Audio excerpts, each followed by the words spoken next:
Okay, let's get started. Now that we've covered some very established memory technology, DRAM, and then talked about in-memory computation, and then looked forward to emerging memory technologies that are not that established, but that are hopefully going to be happening. So if you're lucky, we'll see an emerging memory technology next year in the DIMM slot. That'd be great, actually.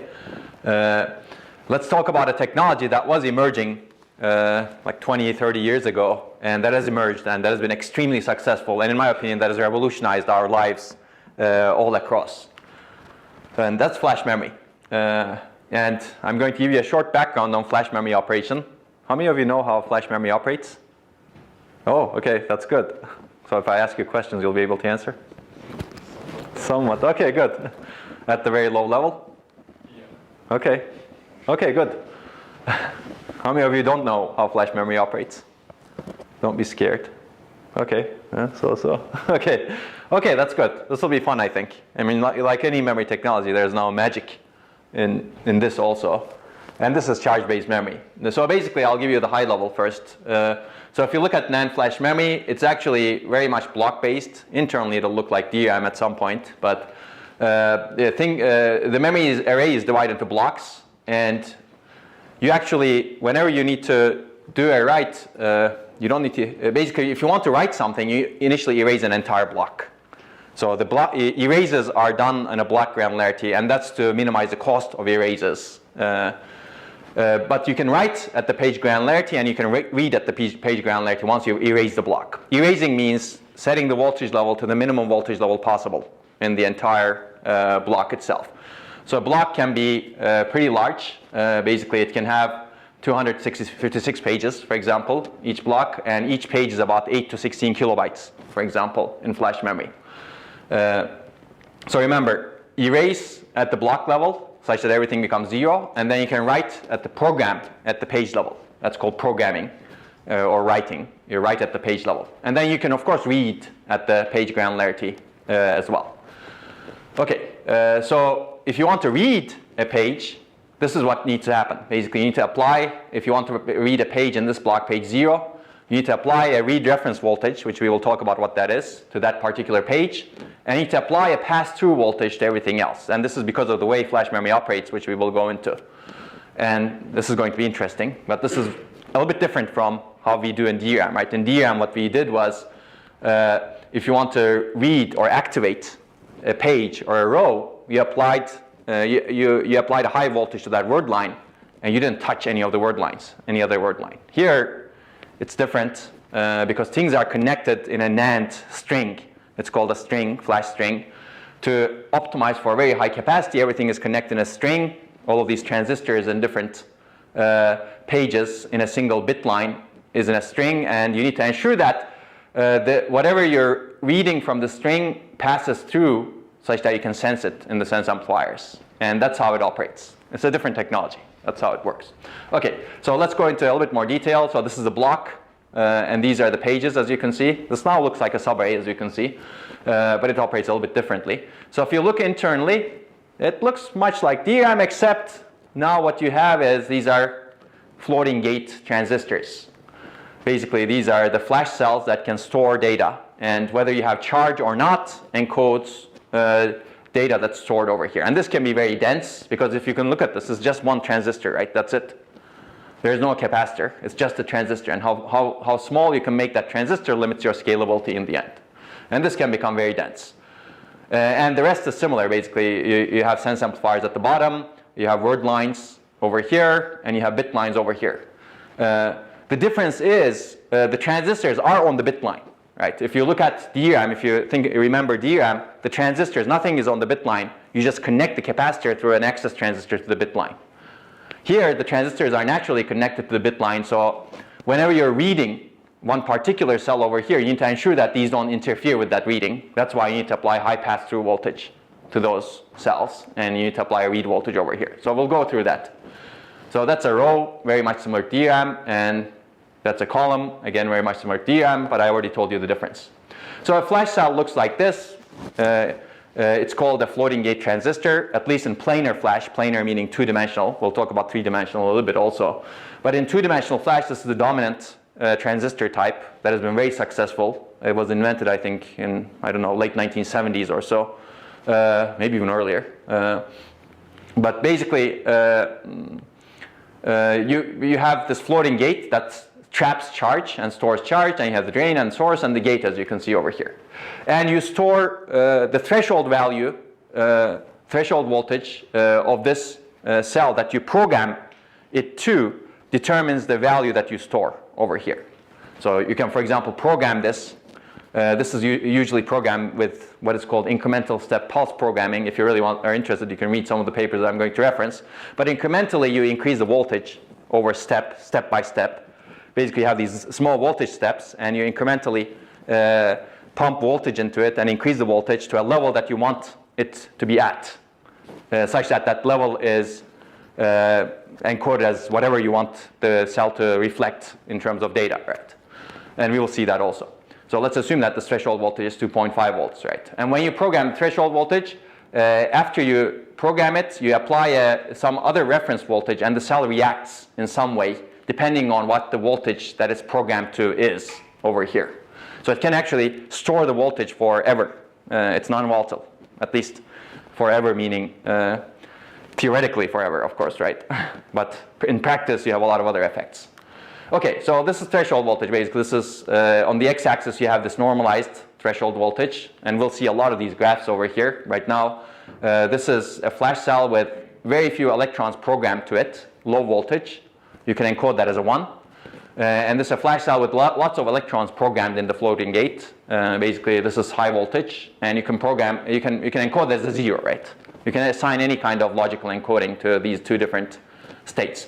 And then you have a boundary between these that tells you what is the difference between a 0 or 1, basically a reference boundary over here, and we will see that also.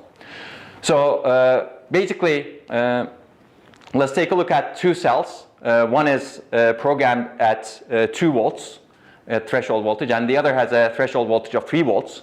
And let's assume your boundary is 2.5 volts over here. What you do is, if you want to distinguish between what the cell is containing right now, you apply this read reference voltage that you know is 2.5 volts, because that's how you program the cells. You apply this read reference voltage to it. Now the cell turns on, meaning basically passes the value if the read reference voltage is greater than the threshold voltage. In this case, it's like that. You get a 1 over here. Now the cell is inhibited if the read reference voltage that's applied to the gate is lower than the threshold voltage. It doesn't turn on. As a result, it inhibits what's coming from the bit line. Remember, there's a string of transistors over here. As a result, you get a 0 over here. So that's how you distinguish between these two cells. You apply a read reference voltage that's known, and one of them reacts with a 1, and the other one reacts with a 0, which makes sense, right? Okay, that's the flash read. Okay, I think I've already given this.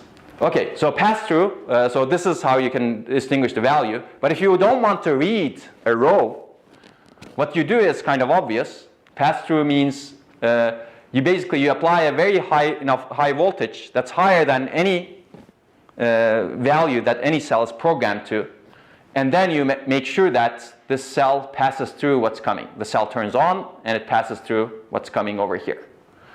That's the idea over here. That's how you ensure that some rows pass through the values that are coming through the bit lines.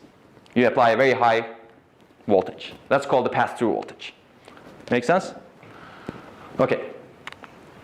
So let's take a look at the read from a cell array with an example. Let's assume that we programmed the cell array to these values somehow earlier using incremental step pulse programming. But there are other programming methods people have developed, but ISPP tends to be the most common one today. Let's assume that we want to read page 2 over here.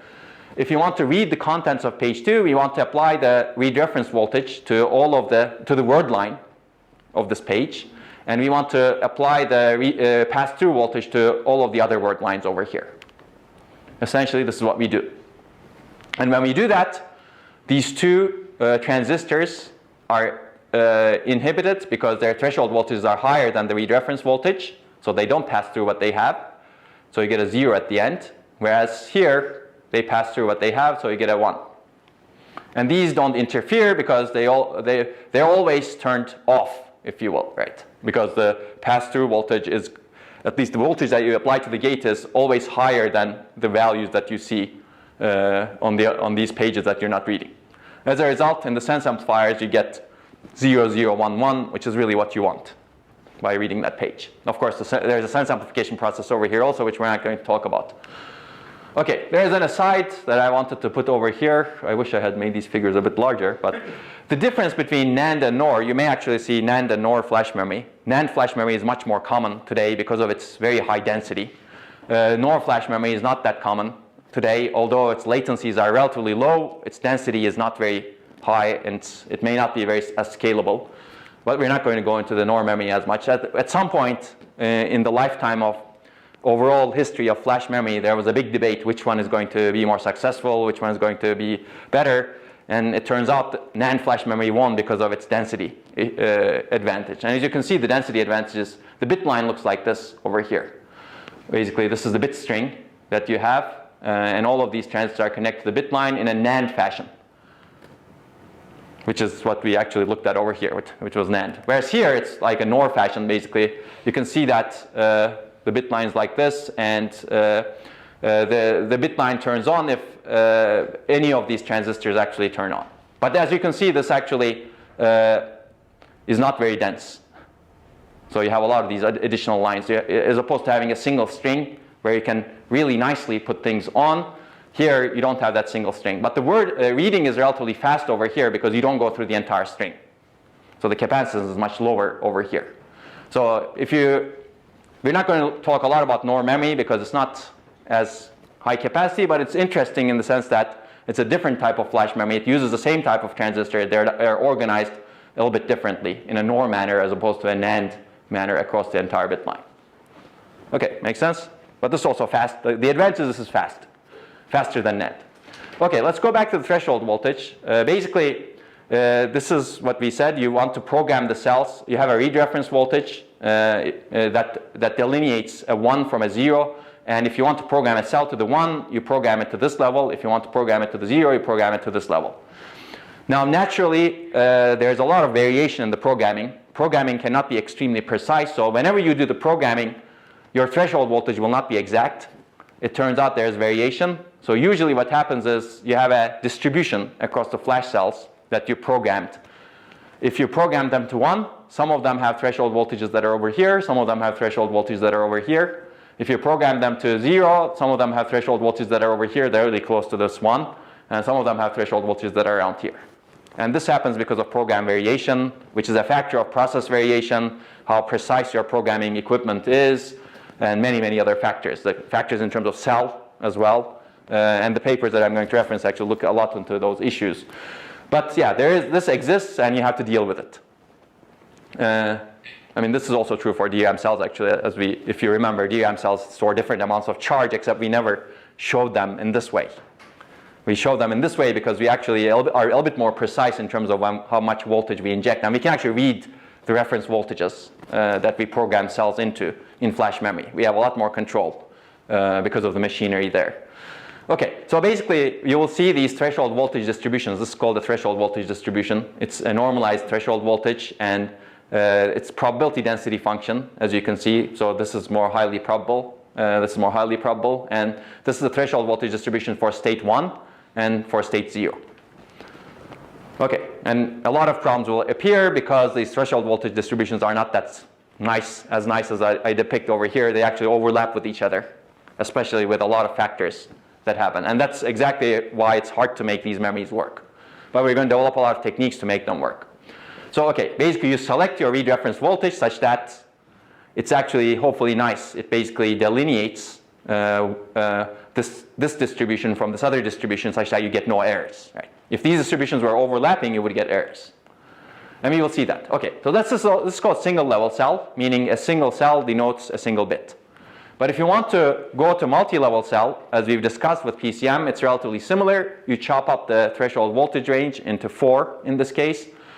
And now you have different states. You have an erase state. It's usually called an erase state because this state is actually not programmed, right? You erase the block, and if you don't want to change the value from that, you don't touch it. You don't program that cell. Actually, it usually has negative voltage because you don't touch it. You raise it to 0, and over time it drifts to negative. As a result, we're not going to show it. We're not going to be able to even measure it in a lot of distributions in real life. Okay, but this is, you need to program this P1 state to 1, 0, and P2, in this case I encode as 0, 0 for the reasons that we've discussed in the past, but again, you can put any encoding here, and this P3 set. So now you've seen that actually the threshold voltage distributions became much narrower. And maybe you don't have enough control to actually make these read reference voltages as nice as I showed you. Okay, so the upside is you get higher capacity, clearly, with the same threshold voltage range. You didn't change anything in the structure, but you chopped up the threshold voltage range into 4. Higher capacity, you doubled the capacity. But now you need to use 3 different threshold voltages to identify a cell's value. And the other downside is your reliability may have reduced because your distribution may not be as nice. The distribution may actually span partly these threshold voltages. So as I said, the erased state is actually erased. You don't program it. So we're not going to see a lot of the erased state in the measurements that we will see because it usually has negative voltage. Okay, so we're going to look at things like this. There are 3 states to encode 4 values. There's also the erased state, but we're not going to measure it. So these 3 states look like this. But there are issues. Like one issue we're going to talk about is over time, charge gets lost. That's the fundamental issue with charge memory. So when charge gets lost, what happens is these threshold voltage distributions shift like this. So they've just shifted, as you can see, from here. Maybe it was nice to begin with, but over time, some of the cells lose charge and they shift. Now what happens is, if you were reading using this read reference voltage, these cells were correctly read in the past, but now they're going to be incorrectly read as 0, 0. You were thinking they were 0, 1, and they were correct, but your read reference voltage is wrong. I don't want to say wrong now. The cells actually shifted to a value that's below the read reference voltage. As a result, you get bit errors when you're reading this cell. And that's true for this side also. All of these cells that are in this distribution that have shifted to the left of this threshold voltage, this read reference voltage, are actually going to be read incorrectly. So that's a problem. So what you can do is basically if you have a fixed read reference voltage, that's what happens. But if you're able to adapt your read reference voltage to what's happening in the device, you can say, oh, okay, some of these cells actually store data for, let's say, 5 days. And because they've stored data for 5 days, my read reference voltage should not be this, but it should really be this. If you can find that out, then that sounds good, because this is the place where you really minimize the raw bit errors, right? You really want to be crossing the point. You really want to be at the point where the distributions cross if you want to minimize the raw bit errors. And that's exactly one of the mechanisms that existing flash controllers use. This is called the optimal read reference voltage. They basically try to find the optimal read reference voltage to minimize these raw bit errors, because these raw bit errors are a lot. I'll show you real distributions from very small devices in a little bit, and you'll see that they actually overlap very heavily. Okay, makes sense, right? So how do these real controllers do this? Basically, they have a mechanism called read-retry. They are able to actually change the read reference voltage and check the value, check the number of errors. So what is usually done, one algorithm is, for example, they read with read reference voltage, and then they get the values. The values go through error correction. If the error correction doesn't pass, they change the read reference voltage and read again. That's one algorithm. Of course, existing controllers are even more sophisticated today. They don't even try, because that's not a good algorithm in the sense that increases your read latency, right? Especially if you want to do it many times over and over, because these steps, the voltage steps, are relatively small. If you want to get to a point where you don't have errors, hopefully, if it's possible, you want to find the read reference voltage that gives you a read that's correctable by ECC, right? But that may take time. That may take like 10 steps, meaning that 10 times you do the read of the flash.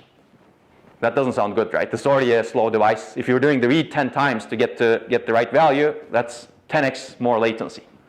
So what existing controllers will do is use techniques that I'm going to describe a little bit. They actually try to predict what the threshold voltage would be over time.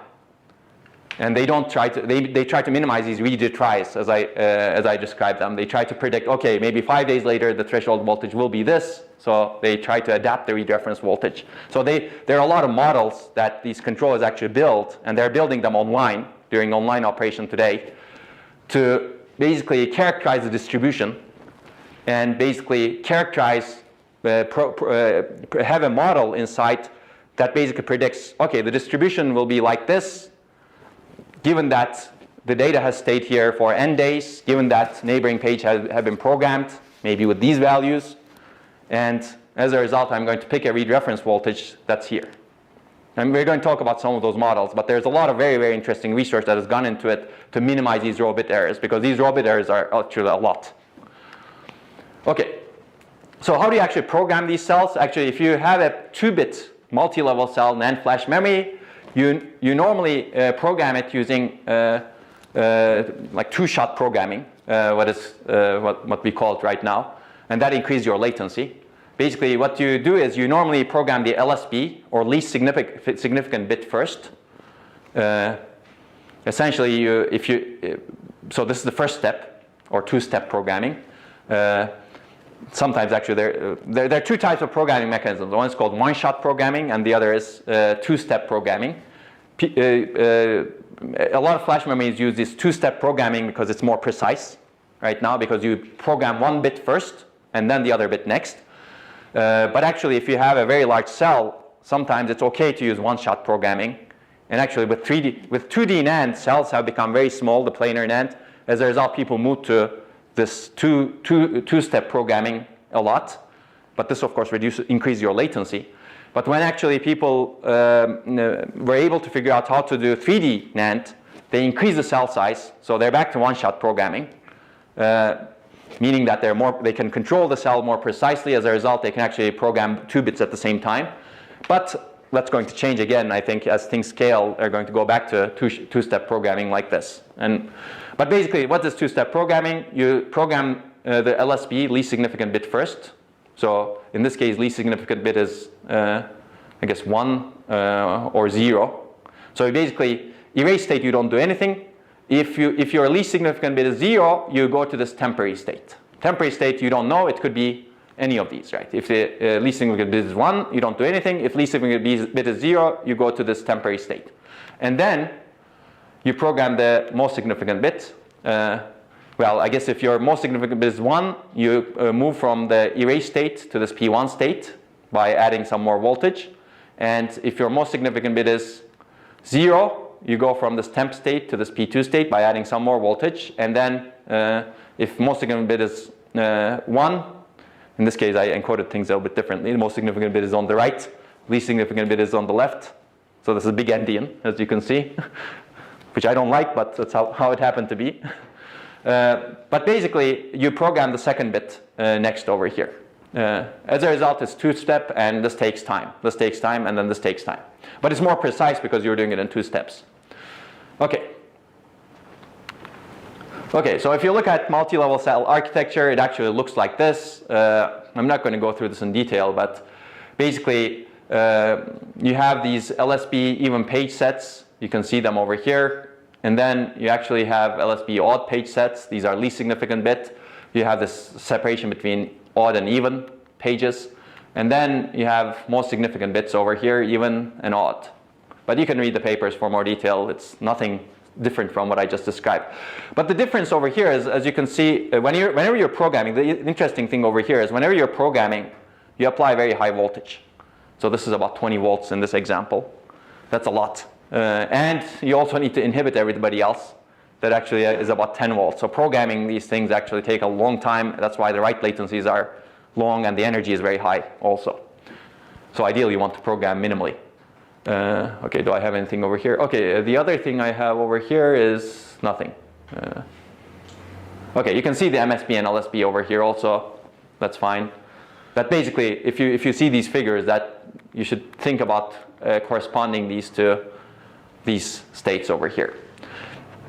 One thing that I will talk about over here is the order in which you program things matter. So you usually, as I said, this is LSB odd page sets, MSB even page sets. So the order in which you program things matter because whenever you program, you cause interference to the adjacent word lines because of these voltages that you apply. And the way people usually do programming of pages after they erase a block, the way the pages are programmed is they want to minimize that interference. And there are algorithms that are developed to minimize that interference. I'll point you to a paper that talks about that. It's interesting, but it's basically you want to minimize the interference such that you don't destroy the values in the pages that are next to you. That's the idea. So that's called write disturb essentially, or program interference. Okay. So controllers need to be aware of that also. So let's talk about planar versus 3D NAND flash memory. For a long time, planar memory was very, very successful. It was hitting the scaling limits, just like DRAM is hitting the scaling limits right now maybe, because it was two-dimensional. Basically, people scaled the cell by reducing the cell size, reducing the distance between the cells, and as a result, they were able to get high capacity. And what's the difference? This is two-dimensional, as you can see. Three-dimensional NAND flash memory, you stack these cells, and I'm going to show you an example of this. Basically, you can increase the number of layers. So this turned out to have scaling issues. Scaling actually hurt reliability a lot, and a lot of methods have been developed to improve the reliability, to make this work, basically. And we're going to talk about a lot of those methods. 3D NAND flash memory, recently, this is actually a revolution within the flash memory. People invented how you could stack the floating gate transistors in a single bit line vertically. And now, because they were able to do that, they actually broke the boundaries of this 2D planar thing, if you will. And they were able to actually stack things vertically. Now they have another level of freedom, right? You could actually put things in a vertical way. And as a result, they were able to increase the size of the cell. Here, the size of the cell was 1x nanometers or 1y nanometers, 10 to 15 nanometers. Here, now the size of the cell is 30 to 50 nanometers. So actually, they increased the size of the cell, which is good for reliability. And they were able to get high capacity by actually stacking many, many layers. So there are existing chips that are out there that have 96 or so layers in 3D. The issue is, of course, this is not well studied, and we're going to talk about some works that are studying it. So this is actually a very open and very interesting area in terms of reliability as well as other optimizations in 3D NAND flash memory. Okay, so this is an example of 3D NAND. Basically, it's kind of obvious, but you have these bit lines that are vertical, and the layers are actually horizontal, and layers are actually word lines over here. And we're going to look at the, inside you have these transistors over here. And most of these are charge trap transistors. So this is the flash cell right now. And this is a charge trap transistor. There's multiple technologies. You could actually have floating gates over there also, but charge trap tends to be easier to manufacture right now, although in future we will see what happens. Basically, the way this works is relatively similar to what I just described at the abstract level. But internally, the way it's implemented looks like this. You have a substrate over here, you have a charge trap, and you trap the charge inside this charge trap transistor, and you have the control gate, and the gate oxide, and the tunnel oxide. Okay, I don't want to go into the detail. You can read the paper again. But you can see this nice picture. This is basically, it's nothing different from any memory that we examined, except it's three-dimensional, right? This is the three-dimensional bit line. It goes across, and this is the word line that cuts the bit line. And your blocks look like this now. Your blocks are essentially three-dimensional, if you will. And this is the other block, and this is the other block, right? And you have the sense amplifiers at the bottom. Make sense? Okay, add another layer, of course, that's a sense amplifier layer. Okay, so if you're interested, actually, there's a lot more background, and we recently written a survey, an invited survey paper that talks about flash memory, as well as many, many other things that are employed in flash memory, and that was published in Proceedings of the IEEE. I would recommend that you take a look at it. This is really, we put like more than a year of effort into writing this paper, and more than 8 years of research that we have done, and also we have observed based on what other people have done. So this is really the state-of-the-art summary. I'm very proud of it. And it's about 40 pages or so, I think. But of course, after we wrote it, we know that it was obsolete at the moment, and then we wrote the more up-to-date version, which is also obsolete at the moment, but at least it's the most up-to-date version that's out there right now. So this was actually The more recent version that's on archive.org, it's also in this book that's called Inside Solid State Drives. There is actually a lot of other stuff related to solid state drives. If you're interested in that, you can look at the book as well. But it's not my book, other stuff. This chapter is ours. So this is actually more up-to-date because it talks about 3D NAND a little bit more, but it doesn't really have the most state-of-the-art things in 3D NAND. So the more up-to-date version is hopefully coming in 2019 or maybe 20, depending on how much time I have. Okay. But this actually has a very accessible view of how flash memory operates. It talks about other stuff like garbage collection, which we're not really going to talk as much about today. Okay, maybe I'll talk about it. But maybe I'll talk about garbage collection a little bit. So garbage collection is, you have these pages in flash. So if you want to write to a location, change the value of a page, it's not easy, right? As we've seen. What do you do? Because let's assume that you have read this page and that you modified the contents of that page. Now you need to reprogram it. Reprogramming it is not easy because you cannot just write to that page, because when you want to actually reprogram, you only can increase the voltages. If you want to decrease the voltage, you need to erase it. But there is no mechanism to erase a single page. Erases are done only at the block granularity. And this is a trade-off that was made for cost reasons, because erases are actually extremely expensive. As a result, flash manufacturers said, we're going to do erase at the block level. And as you saw, blocks are 256 pages, right? And you do erase at the block level, but you want to modify only that page. Now you have a problem. You read the page. What do you do? Well, what you do is actually have blocks that are writable at that moment. So you have a set of blocks. Some of them are erased. Some of them are currently being written. And some of them are valid, meaning you already have valid data inside them. And the flash translation layer needs to keep track of them.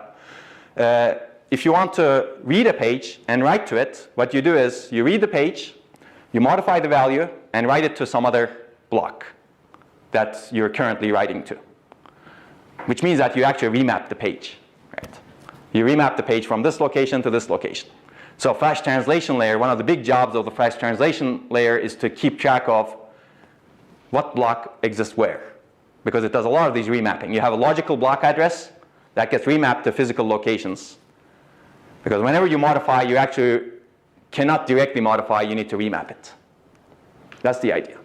Now, okay, you remap this page from this location, from this block, to this other block. Actually, let's give an example over here, if we can.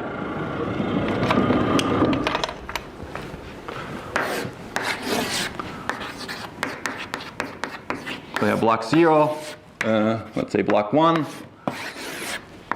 block 2. Let's say this is completely erased somehow. And this is the block that you're writing to.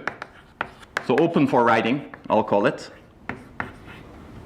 Meaning some of them are erased and some of them are being written to, because you've just erased it and you're directing your writes over here. And this is a block that is basically, let's assume that it has, it's not erased, it's not open for writing, it's populated. So these are 3 different types of blocks. This block you cannot write to, because writing requires erasing. This block you can write to some pages.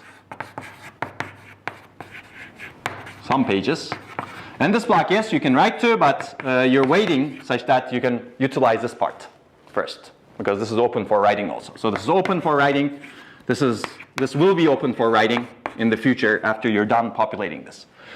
So basically, flash controllers need to maintain a logical block address to a physical block address mapping table. Your logical block address, let's say, I don't know, is 0. Initially, it's mapped to here. But when you want to write to it, you read the block with the reading mechanism that we discussed. You modify 1 bit. Doesn't matter how many bits you modify. You modified 1 bit. You need to write the entire, this page. So this is actually at the page level, right? Because you're doing operations reads and writes at the page level. You basically write to this page 0 and block 0. which means that you read the data, you modify 1 bit, and you write the page to the next available physical page in the open block that's open for writing, which means that you need to change this pointer in the flash translation layer from here to here. But which also means that the flash translation layer needs to be aware of everything. Now what happened to this? That's obsolete. That's tail value. So flash translation actually keeps another table that says these are my invalid pages. I mean, this could be organized in different ways, of course. And this could be one linked list. So one of the invalid pages is block 0, page 0. I've written it somewhere else. So that's invalid. I cannot do much to it. I cannot erase it. There's some value over there. So it's basically invalid. It's waste. Okay, so let's assume that you've done some of these to some of the other pages over here. And remember, this is 256 pages, let's say. And let's assume that you've written 200 of them somewhere else, because you're writing to those blocks. You've changed their mappings. Now you have only 56 valid pages here, right? Meaning that you're really wasting most of your block right now. So actually this is, so what should the controller do right now? So sometimes, this depends on the algorithm of the controller, but sometimes what the controller say is, heck, I don't want to waste a lot of this, so I'm going to move those 66 pages to a block that I erased. In the background, I'm erasing stuff because I'm smart. Make sense? So that's one way of doing it. So this is kind of an example of garbage collection, because these invalid pages are actually garbage. Meaning you don't care about the data in them, they're just wasting space. So you want to maximize your space utilization inside the drive. As a result, you need to collect that garbage once in a while. And this is an example of garbage collection. So how do you set the threshold? Maybe you wait until there are no valid pages here, right? Then that's really garbage. The entire thing is garbage, then you can erase it. But you can be proactive also. You can say, oh, I'm wasting most of my space in this block, so I'm going to declare this as mostly garbage, and I'm going to move the useful stuff to some other block, and then I'm going to erase it such that somebody else can use it. So controllers are doing this in the background all the time to ensure that they have enough space over here. And this is happening because the read and write granularity is at the page level, and erase granularity, well, I shouldn't say write granularity. Okay, read granularity is at the page level, and the erase and program granularity is at the block level. And the block level is huge. And that is there because of technology constraints. So of course, to be able to do that, what the controllers usually have is, usually the space in flash drives are over-provisioned, meaning that they actually have more blocks than advertised to the customer, so that they can actually handle these, this sort of moves more efficiently. Of course, over-provisioning is not good in general. Ideally, you don't want any over-provisioning because that costs, right? You would like to minimize the over-provisioning, but over-provisioning happens naturally because you want to handle these cases. Okay? Then the key question, there's actually really interesting questions over here. Like now you have actually another level of freedom. You have these different pages, and maybe you know their characteristics. What should you collocate in a block? Ideally, you want to be smart about this also. If things are going to be written a lot, maybe you collocate them in a single block. If things are not going to be written a lot, maybe you want to collocate them in a single block also. But you don't want to mix them. There are some pages that are very hot in terms of writes, and there are some pages that are not very hot in terms of writes. If you mix them, you run into the situation that I just discussed over here. Some of them will be garbage, some of them will not be garbage, right? But if all of the pages in your block are very hot in terms of writes, you keep writing to them, that's good. Put them all together such that that block quickly becomes garbage and quickly becomes non-garbage afterwards. And if you have a collection of pages that you know are not going to be written a lot, they're read-only, maybe you keep them in a single block. That way, that block is not going to be touched much for a long time. That's one trade-off. So that sounds good. Of course, it's not that simple because of other issues with the device, right? The device has another issue which is called wear out. So if you keep writing to only a single block, that may be good for this garbage collection purposes, but that's actually terrible for wear out purposes because you keep wearing out the same block all the time, right? So you want to balance that. You need to actually do the wear leveling across the blocks or across the pages actually to ensure that you want to distribute, you want to have because, okay, what is this is the endurance problem that we discussed. A block, for example, you can only do 3,000 writes to a given block. 3,000 program and erases or page. Now, if some of the pages have over here 3,000, if some of them have 0 over here, that may not be good, right? Because you're not utilizing your entire drive. Some of them becomes unusable quickly, and some others become unusable, right?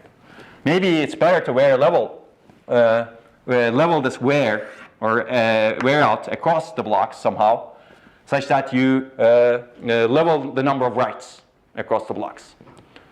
The question is, how do you do that while also trying to minimize the garbage that you have? That's why the design of the control is actually a very complex design, because these things actually go against each other. And also there are other issues. Like if you actually say, okay, I'm going to collocate these blocks that are read very heavily in the same block, there are other error mechanisms that you need to watch out for, because there are read disturb mechanisms that we're going to talk about. If you're reading a lot, a particular page, you're disturbing other pages. So your reliability for that block may go down, and you may need to have more ECC or mechanisms for that. So what data to place where becomes actually very, very interesting, given all of these different constraints. And there are many, many different constraints, and we will see some more of them soon. Okay, so I said I don't want to talk about garbage collection, but you know what garbage collection is right now. Okay, any questions while I do this? Okay, so let's talk more about flash memory reliability, because in addition to all of these latency and performance issues, reliability is very, very important. And I'm going to focus more on reliability right now, because that's something that's really required to make the memory work. And I think I said at some point that this memory doesn't work off the bat. You really need a controller that's intelligent to make it work. By the way, I talk about erases, but these erases take a huge amount of time. So they take 10 to 100 times longer than a read. So scheduling is another issue that we're not going to talk about, for example. How do you schedule these requests? Because you have read requests, you have erase requests, you have refresh requests, as we will talk about. How do you schedule all of these requests to flash memory becomes interesting. Ideally, you would like these erases to happen in the background. That's what these controllers try to do. They try to make sure that while things are idle, if they happen to be idle, they erase as many blocks as possible, such that those are available for writing later on, but that's not always possible, of course. They try to minimize interference. So these are some of the issues that you should keep in mind, but we're not going to talk about all of them at the same time. But let's talk about errors, because this is actually a fascinating area. And you know this picture before. Flash memory is charge-based memory, so it's prone to a lot of errors because of charge. So I'll cover a bunch of hopefully really interesting works. This is an executive summary of it. Basically, NAND flash memory reliability and endurance is a key challenge for satisfying future storage systems requirements. I'm going to talk about that a little bit. And then I'll talk about some of the works that we have done and that are being employed in the field and that are based on two goals. One is we want to actually build reliable error models for NAND flash memory via experimental characterization, similar to what we've done for DRAM, for example. But we can be much more precise over here because we have the luxury of measuring the voltage of every single cell. It's not possible to do that in DRAM. And we'd like to develop efficient techniques to improve reliability and endurance. So basically, this is going to be a flash summary of recent results that talk about experimental error and threshold voltage characterization, retention of error management, and a bunch of other stuff. We'll see that. Okay, and actually more, but it doesn't fit over here. So let me give you some more high level. Basically, this is a picture from 2011 from Hynix, actually. And this shows what flash memory has gone through in terms of scaling. So it's like scaled perfectly almost until somewhere around here. You can read the numbers over here, but this is MLC flash memory. You can get 64 gigabits, and basically you get very good scaling. That's what I should say over here. And as a result, it's actually widened its range of applications everywhere, because you could put a lot of bits into a very small space, much more dense than DRAM, less dense than hard disks, but hard disks are actually very cumbersome, right? They're huge, and they're totally different technology. As a result, they don't have the good characteristics of flash memory. Okay, the key question at that time was actually how do we scale into the future? And this is still a question, but it's delayed a little bit more because of 3D NAND. So this is one example over here. This is again from Flash Memory Summit in 2012. If you look over here, this is years, and this is the program erase cycles. How many program erase cycles can a page endure before it gets dead, before you cannot read from it or write to it? And if you look over here, this is single level cell. It looks good, 100,000 or so. This is multi-level cell. It's about 3,000. And this is triple level cell. You store 3 bits per cell. And that's very low. It's getting close to 100 over here. And actually, some more aggressive ones I know are 100. So the provided program erase cycles are a few thousand, let's say. Pick this one.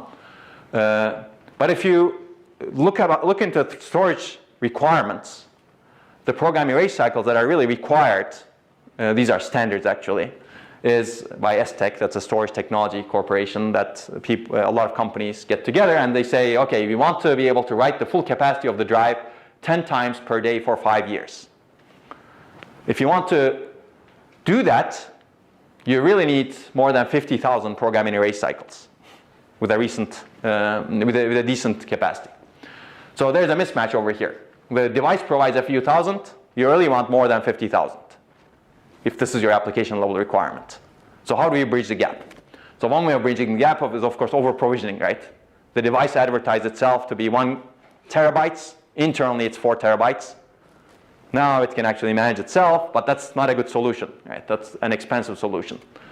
Remember, expensive solutions are possible, but that's not the goal.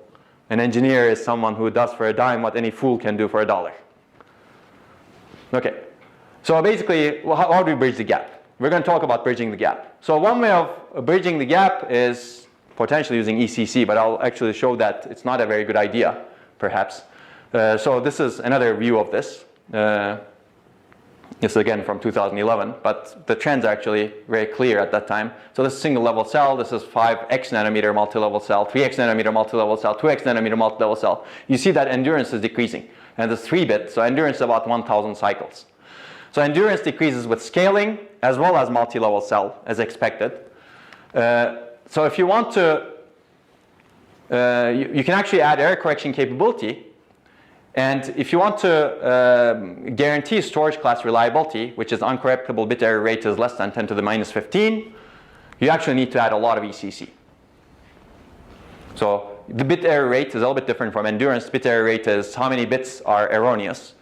10 to the minus 15 is something that you would like to achieve. If you would like to achieve that, you actually want a lot of ECC. So this is error correction capability is 4 bits per 1 kilobytes of data. Here you need 24 bits per 1 kilobytes of data. In Flash, error correction is done in large blocks. We're not going to go into that in detail. Some of the papers talk about that.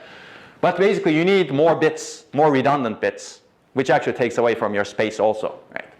So this graph is very telling because you're actually getting less endurance, but you're putting more ECC inside the chip to get the high error rate. So how do you actually, basically ECC is, the ECC that you require is increasing exponentially to reach less endurance, but keep your error rate at least at 10 to the minus 15.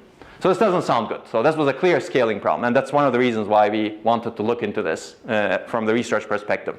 And when we first started looking into this, actually, we were behind industry, meaning that industry knew a lot more than us. Now I think industry knows in some areas more than us, but we could actually affect the industry because we are able to invent, and they take some of the ideas. So sometimes it's good to actually go into research even though you know that you're behind, because you can leap forward much faster.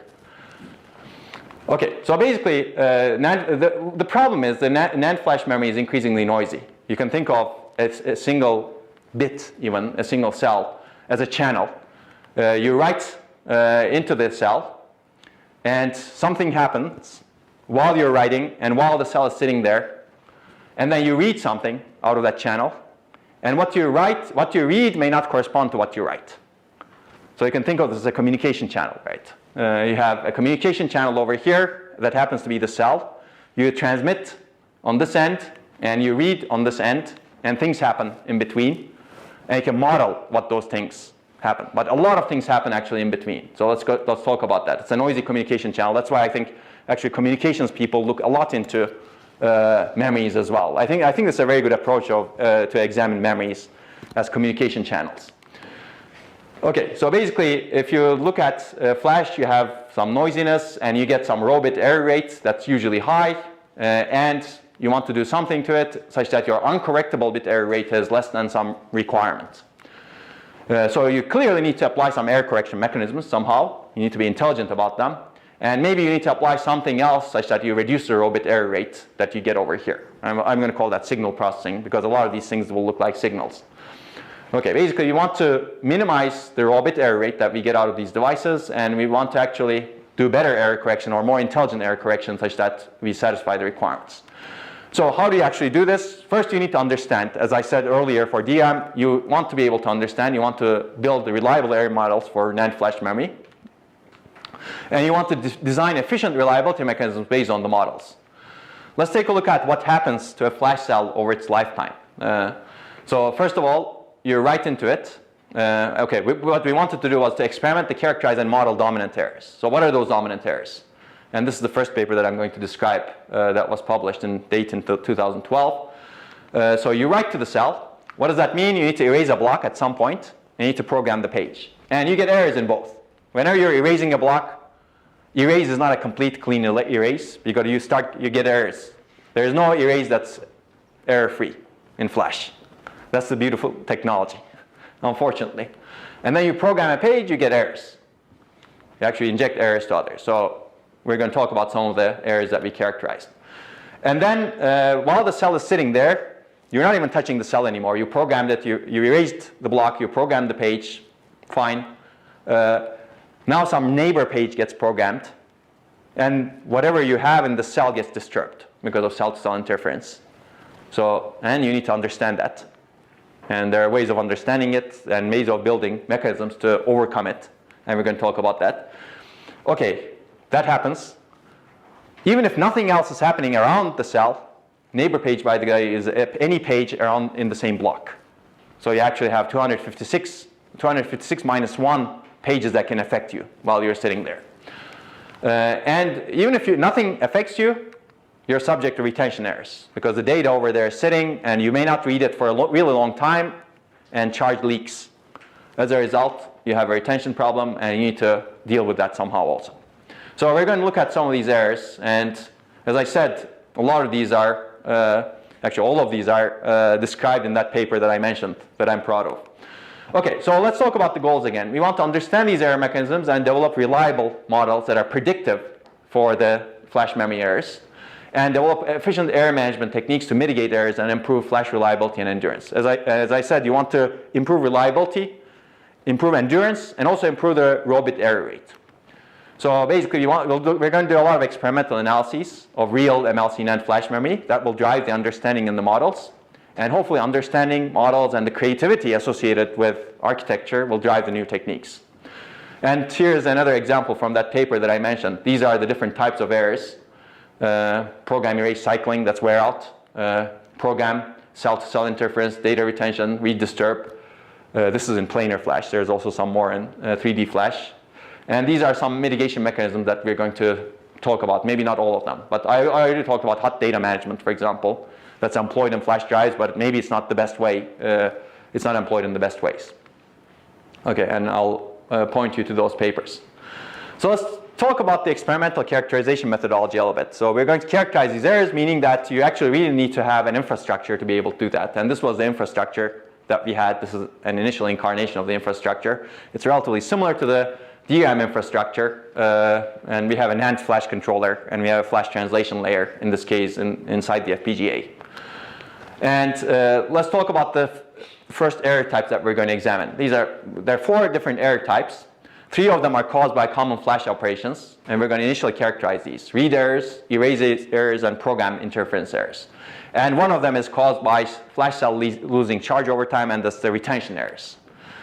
And of course, whether an error happens depends on the required retention time, when you're going to read the data. For example, if you're going to store your pictures in a USB drive and you're going to read them 6 years later, that's a lot of retention time.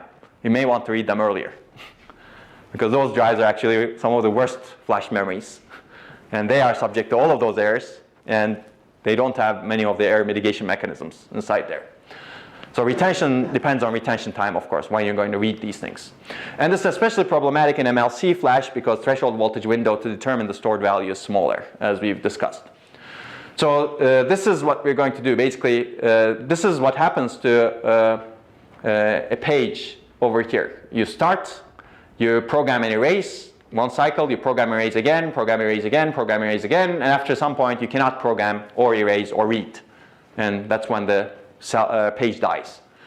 So this is, you erase a block and you program a page and you program the entire thing over time maybe, and then after the cell is programmed, it's subject to retention, and we're going to test different things. We're going to test a small amount of retention, a large amount of retention, how long, what is the distance between the time you programmed and the time you're going to read the page.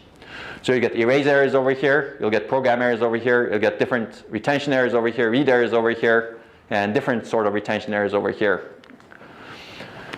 So what we've done initially was, at that time, this is 2011, actually 2010 or so, we characterized error rates of 3x and 2y nanometer MLC NAND flash.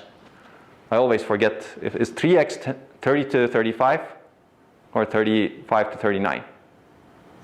30 to 30. Okay, that's better, yeah. So x is the lower one, y is the higher one. So y is this 2y is 25 to 29, let's say nanometers. They don't want to tell the exact technology level, that's why we keep it this way.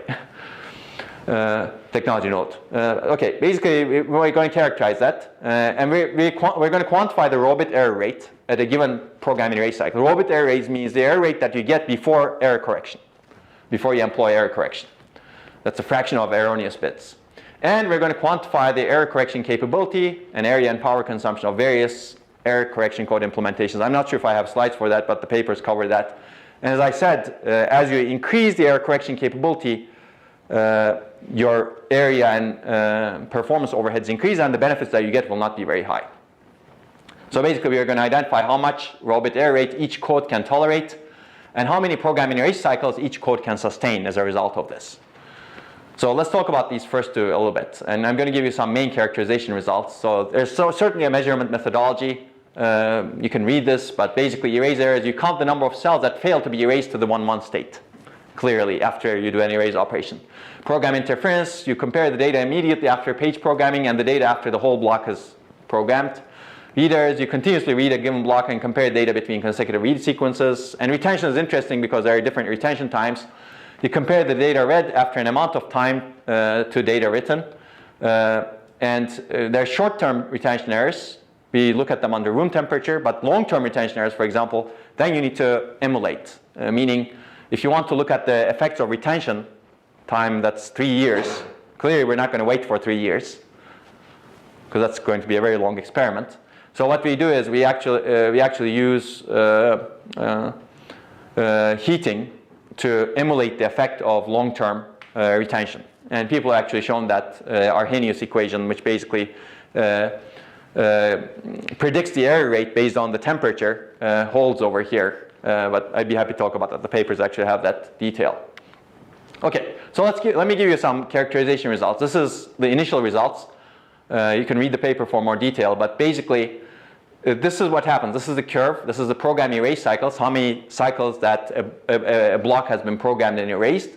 And this is the raw bit error rate that you get. And this shows which errors are dominant. And it turns out, that's the first thing is raw bit error rate increases exponentially with program erase cycles. Raw bit error rates, you can see this is a logarithmic scale. And it's increasing exponentially with the program erase cycles. That's not good. first of all, which means that as flash memory becomes written a lot more, your robot error rate increases. And this is the fundamental problem. If you want to maintain some endurance level, you want to actually ensure that your robot error rate stays lower, which means that you need to add ECC or do something about it. And the second interesting thing is retention errors are dominant. For example, if you want to read data after 1 year, that's the 1 year retention errors over here. That's this curve over here, the red one. Not the red one, the thing below the red one, the green one. You see that more than 99% of the errors that you have at a PE cycle of 10 to the 5 is mostly retention errors. The rest of the errors are, yes, there, but they're not very high. This is program interference, this is read errors, this is erase errors. So erase errors are actually relatively low, as you can see, but they're increasing also over time. But retention errors are the dominant. And if you actually want to read the data after 3 years, they're actually even higher. So actually all of these are retention errors. That's the first observation, which was actually very interesting at that time. Now it's not that interesting. But retention errors also increase with retention time requirement, as I said. So what is the retention error mechanism in flash? It's charge loss. It's nothing fancy. You basically lose electrons from the floating gate, and that causes retention errors. And it turns out cells with more programmed electrons suffer more from retention errors. And threshold voltage that you have is more likely to shift by one window than multiple. And that's hopefully obvious also. Basically what you have is you have stress-induced leakage current that you have ongoing constantly. And this is what happens. Your threshold voltage distributions shift to the left. And once they shift to the left, your read reference voltage doesn't work well, as you can see over here. And it's very similar to DRAM. There's value dependency in these errors. This basically looks at the value dependency of the retention errors. And it turns out cells with more programmed electrons tend to suffer more from these retention errors. So going from 0, 0 to 0, 1 is the highest fraction of the errors, as you can see. And those are the states that have more electrons, as you can see over here. And 0, 1 to 1, 0 is also pretty high, as you can see over here. And the remaining is, but clearly there is a value dependency because of the voltage level of the cells that you program them into. This is also similar to DRAM, right? If you remember. So there's a lot more data, and this is the paper. This is actually the first academic paper that has real data from real flash chips. A lot of the things that we've written over here was actually known to industry, and we knew that, but it was not known publicly outside. And we were lucky to have some industry collaborators who actually designed the state-of-the-art SSD controllers at the time, and they're still designing that, and they have enabled us to actually get to a stage where we were able to do these studies. This was actually fun. It's really interesting that not a lot of real data was present at that time. The industry had written some papers, but they really didn't provide a lot of information about real data. So I think this points to the importance of having real data in the field, and this has actually enabled a lot of other people to do research in the area. Okay, so let me finish the retention errors, and we'll take a break. So, okay, we figured out that retention errors are the most dominant errors. They actually limit the program in erase cycle. So if I actually go back over here, there's an interesting thing over here.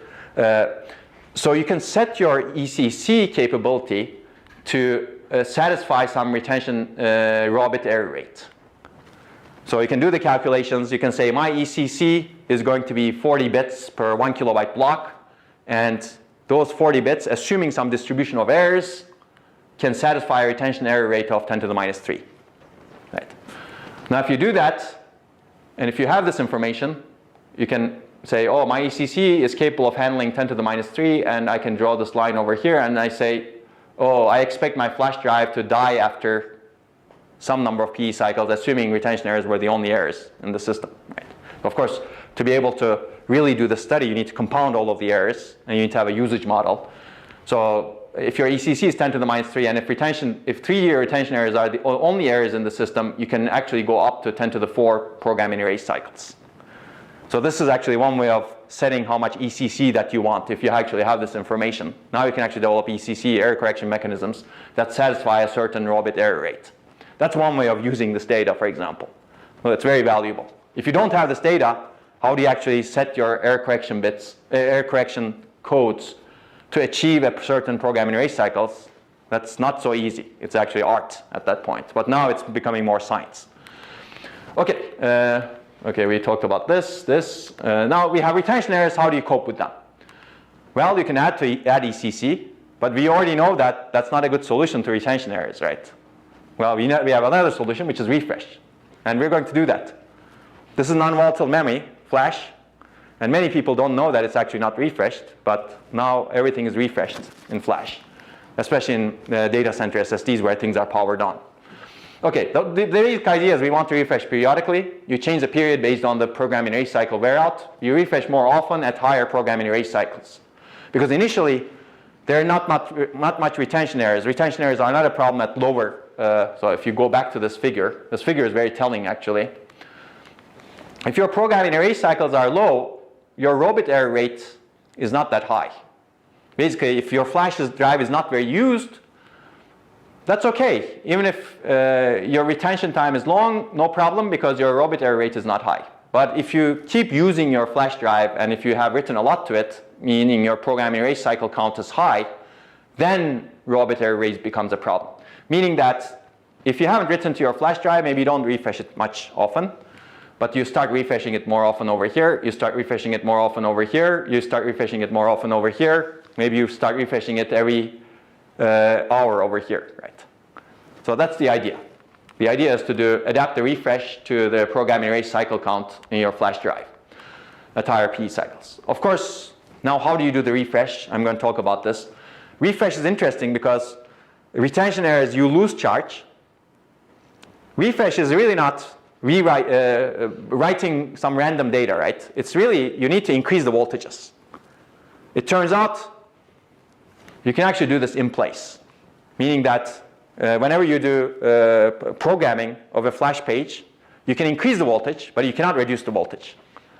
If you can increase the voltage, in refresh you need to increase the voltage, which means that you can actually program that particular page you need to refresh in place without moving it somewhere else. So that's one of the ideas that's employed in existing drives actually right now, but that may not always be a good thing. Sometimes you may want to remap this particular page or all of the pages in this block to some other place.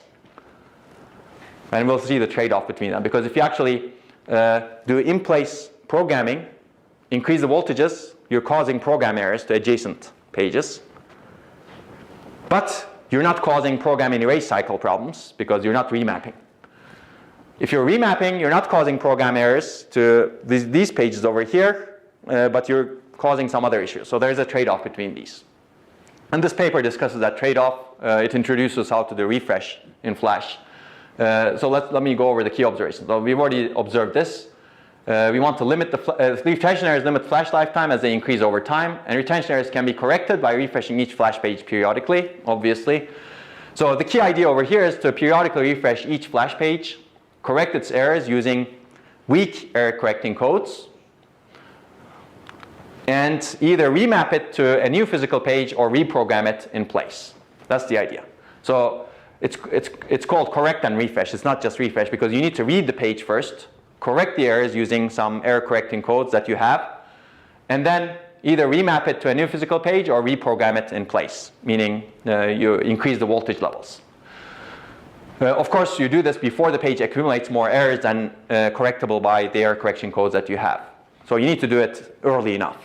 So the optimization that we have is you can adapt the refresh rate to the endured programming erase cycles. You start without refreshing. For a year, for example, you don't refresh your flash drive, not a year.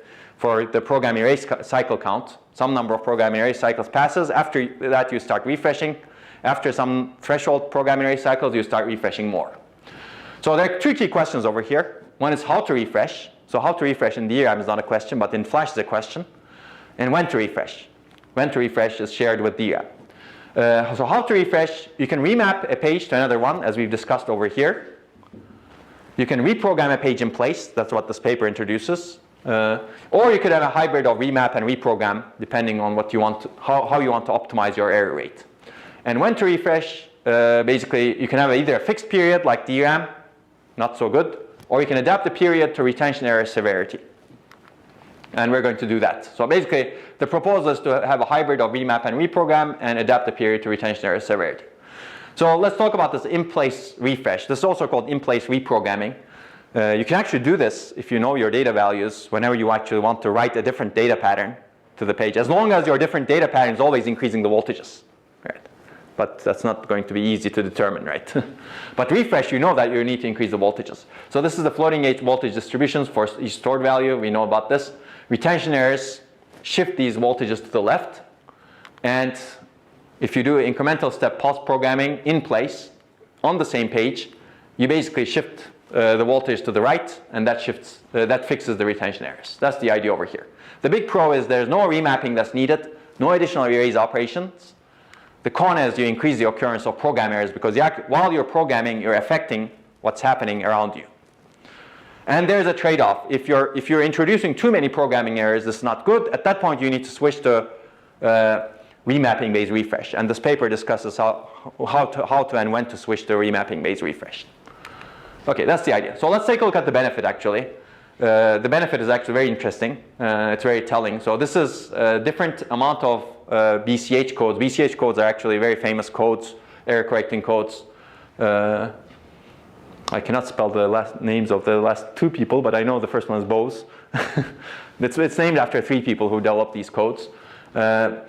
But basically, you can read about them, and they've been used extremely heavily in flash memory. Now flash memory is actually transitioning into something called LDPC codes, low density parity check codes, but we can talk about that. And the paper that I mentioned talks about that a lot.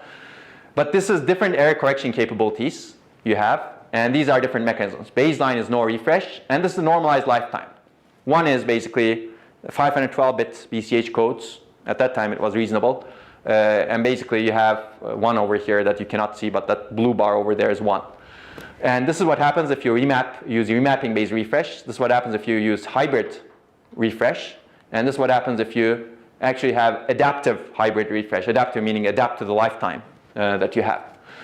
So as you see, base, no refresh. If you go from 512 byte codes to 32K byte codes, yes, you gain some lifetime, about 4x, but it's not a lot. If you do adaptive rate refresh, you actually increase the lifetime by about 46x, which is a lot, which is good.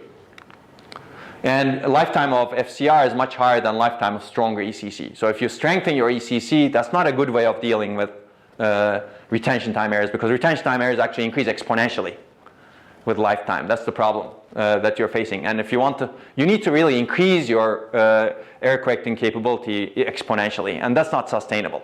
Even if it buys you something, and that something is relatively low, that low increase in lifetime comes at very high complexity. And the paper actually analyzed the complexity of ECC, but I'm not going to go over this right now. So it's very clear to everybody right now that ECC is not a good way of handling these errors. As I mentioned earlier, if you know your error mechanism really well, design a correction mechanism that adapts to your, that's a good fit for your error mechanism. Retention errors are not random errors. Retention errors happen because things shift, and you can actually easily fix them by refreshing. And okay, this is another thing over here. Basically, there's always a question, of course, what is the energy overhead of refresh? This is the energy overhead if you do it every year. This is the energy overhead if you do it every 3 months, every 3 weeks, every 3 days, and every day. So even if you do it every day, which is close to the end of the lifetime probably of flash, it's not that bad. And if you do hybrid refresh, it's even better. Remapping-based refresh causes a lot more energy overhead because you're remapping pages.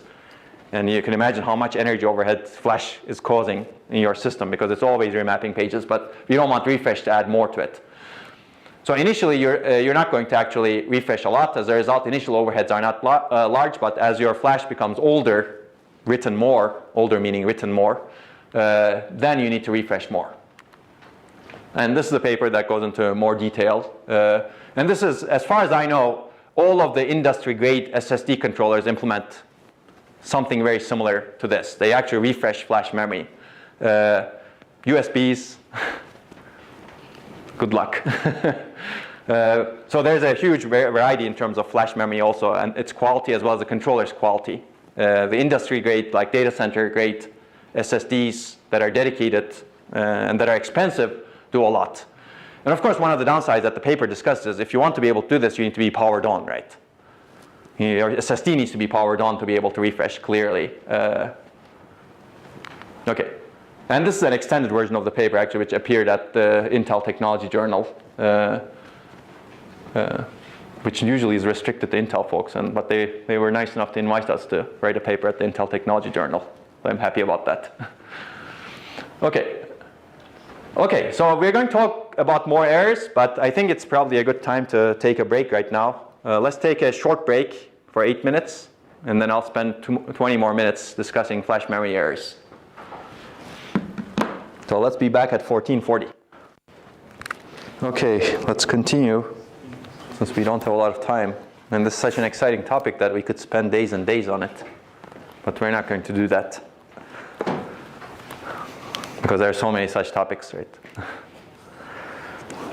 Okay, so we've covered the retention errors right now, but as I said, there are many, many other errors. So let me give you an overview of some of these errors. If you're really interested, this paper actually does a lot of justice to these errors. Let's talk about the threshold voltage analysis and program interference. So basically, one of the other key questions that we have is, that we had next, is how does this threshold voltage distribution of different program states change over a flash lifetime? And can we model it accurately and predict the threshold voltage changes before they happen? And can we build mechanisms that can correct for these threshold voltage changes, thereby reducing read error rates? Perhaps one other way of handling retention errors is by changing the read reference voltage. That's not the best option, but that could be handled that way. Okay, so this is real data from 2Y nanometer chips using the read retry mechanism. So we are able to characterize the threshold voltage of different states, as you can see over here, at different programming array cycle counts across the device. And the device does vary leveling, so 1K cycle count meaning it's leveled across many flash blocks and flash pages. So this is the threshold voltage distribution that we had seen before in cartoon, but this is real measurements from real devices. So as you can see, there's the probability density function. It's normalized. We don't give out the voltage values because they're proprietary. But you don't see the erase state because its voltage is somewhere over here, and it's not measurable actually. But if you look over here, it looks like a nice distribution. It's actually, we modeled as a Gaussian distribution with additive white noise. Keep that in mind. We're going to change that later on. It looks Gaussian, but that was a good model, but actually over time things change and we'll see different models. So this is the threshold voltage distribution at 1K cycles, 3K cycles, 8K programming array cycles, 15K. So as you can see, as the number of programming array cycles increases, the threshold voltage distribution's shape changes. It shifts to the right and it becomes wider. That's interesting, and for the reasons you can read the paper. But basically, there's a lot of variation that happens because of programming, erasing, retention, and a lot of things. And as a result, the distribution, different cells get affected differently, and there's a huge variation between the cells. As a result, you get this widening of the distribution over time.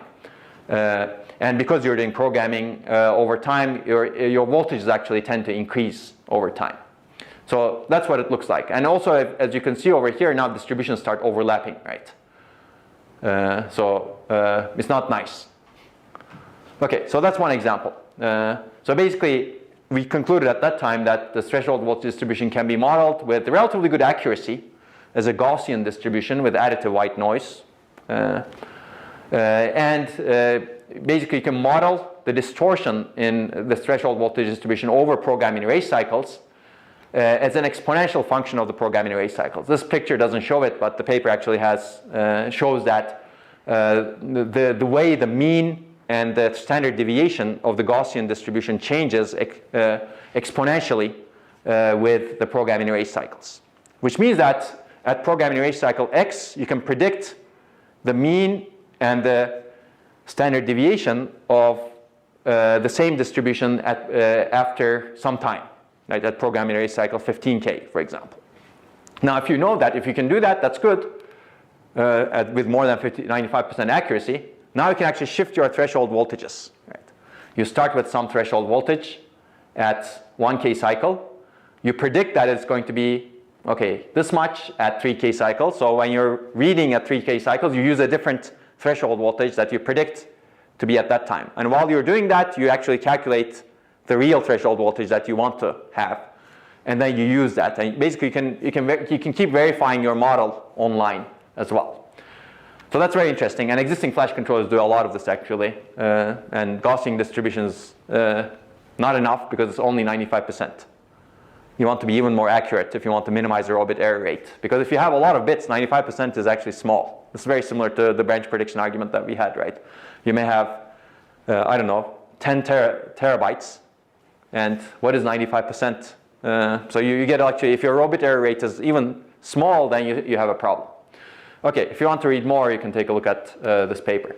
So later, we actually realized that you really want this threshold voltage distribution prediction to be online and as little overhead as possible. And also, with smaller devices, this threshold voltage distribution becomes even harder to model. So this is a more recent paper that looks at essentially 1x nanometer devices, much smaller devices. And the distributions don't look as nice as you can see over here. This is, I don't know if you can see this very well. I don't know why my resolution is not very good. This is a very nice figure, actually. The projector is not doing justice to it. It's from this paper. But basically, if you look over here, these larger dots over here are actually the measured values. And the lines over here are Gaussian-based models. Those are the solid or dashed lines. Those are the Gaussian distribution, if you model them somehow.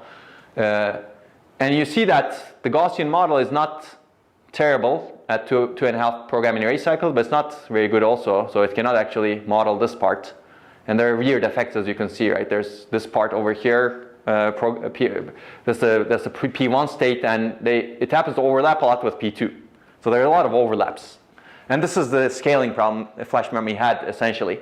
There are a lot of overlaps between the distributions. And that overlap increases, as you can see, at 5 kPe cycles. There's a huge overlap here between the blue and green, and also between the blue and red, the purple. And the overlap keeps increasing. As you can see over here, at 20K programming array cycles, there are a lot of errors. That blue state has essentially threshold voltages across the entire span of the threshold voltage range. And that's the scaling problem. Now the question is, how do you correct for these errors, right?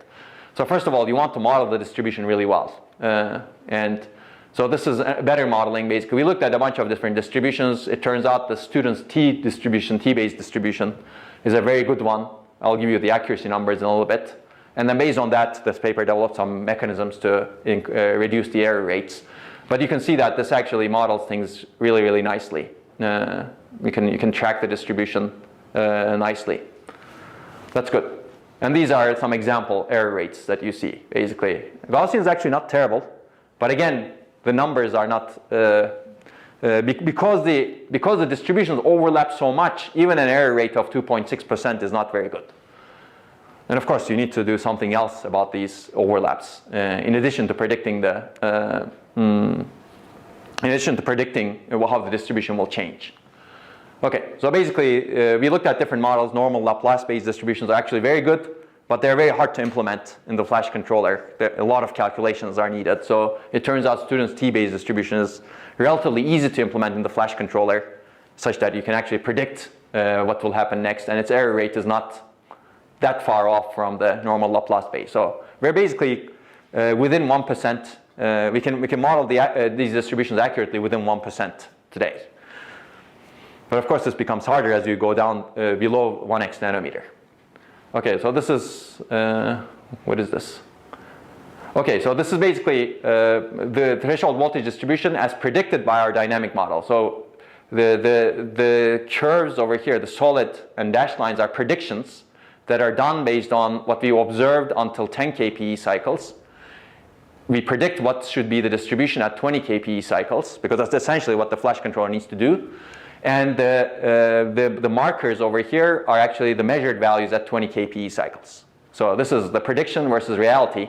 And you can see that it's not terrible. I mean, it's good actually, but there is a shift. So These dashed lines are prediction at 20 kPe cycles without knowing what happens at that time, only with the knowledge of these values. It's like this, and this is the reality.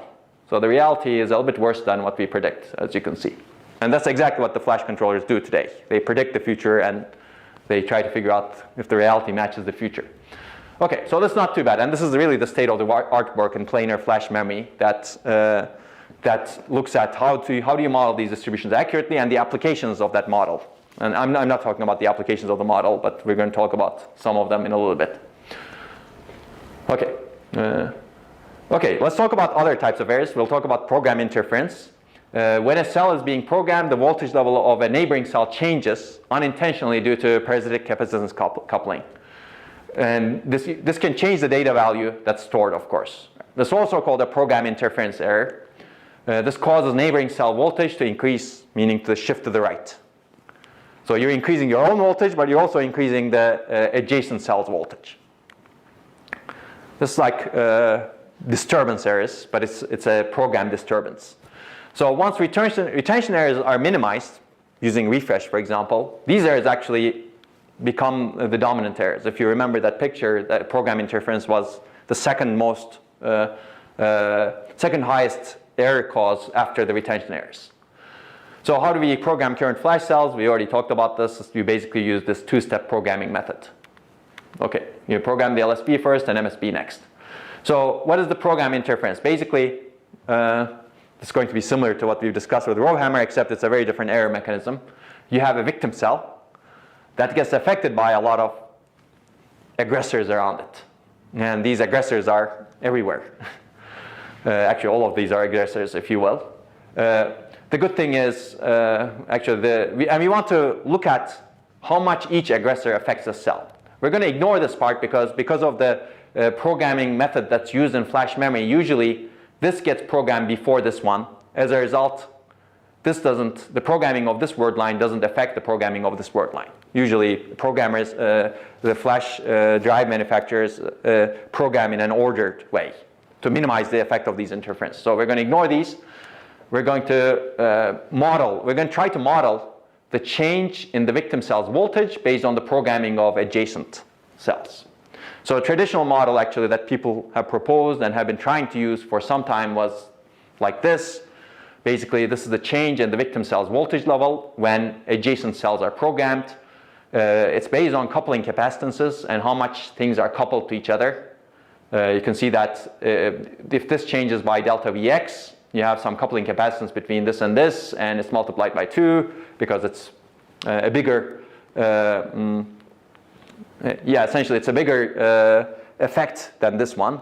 But you can basically say that the delta V of the victim is a function of the delta V's of adjacent cells times the coupling capacitances of the adjacent cells. Now it turns out this is usually not accurate and requires knowledge of these coupling capacitors. So it's very hard to implement in general. So if you really know your chip very well, even then you may not know your coupling capacitances. So we wanted to actually have a more abstract model to do this. A new, more accurate and easier to implement model for program interference. And the idea is very simple. If you can empirically characterize and model the effect of the neighbor cell threshold voltage change on the threshold voltage of the victim cell, you can do better. Basically, you know the characterization, you know the results.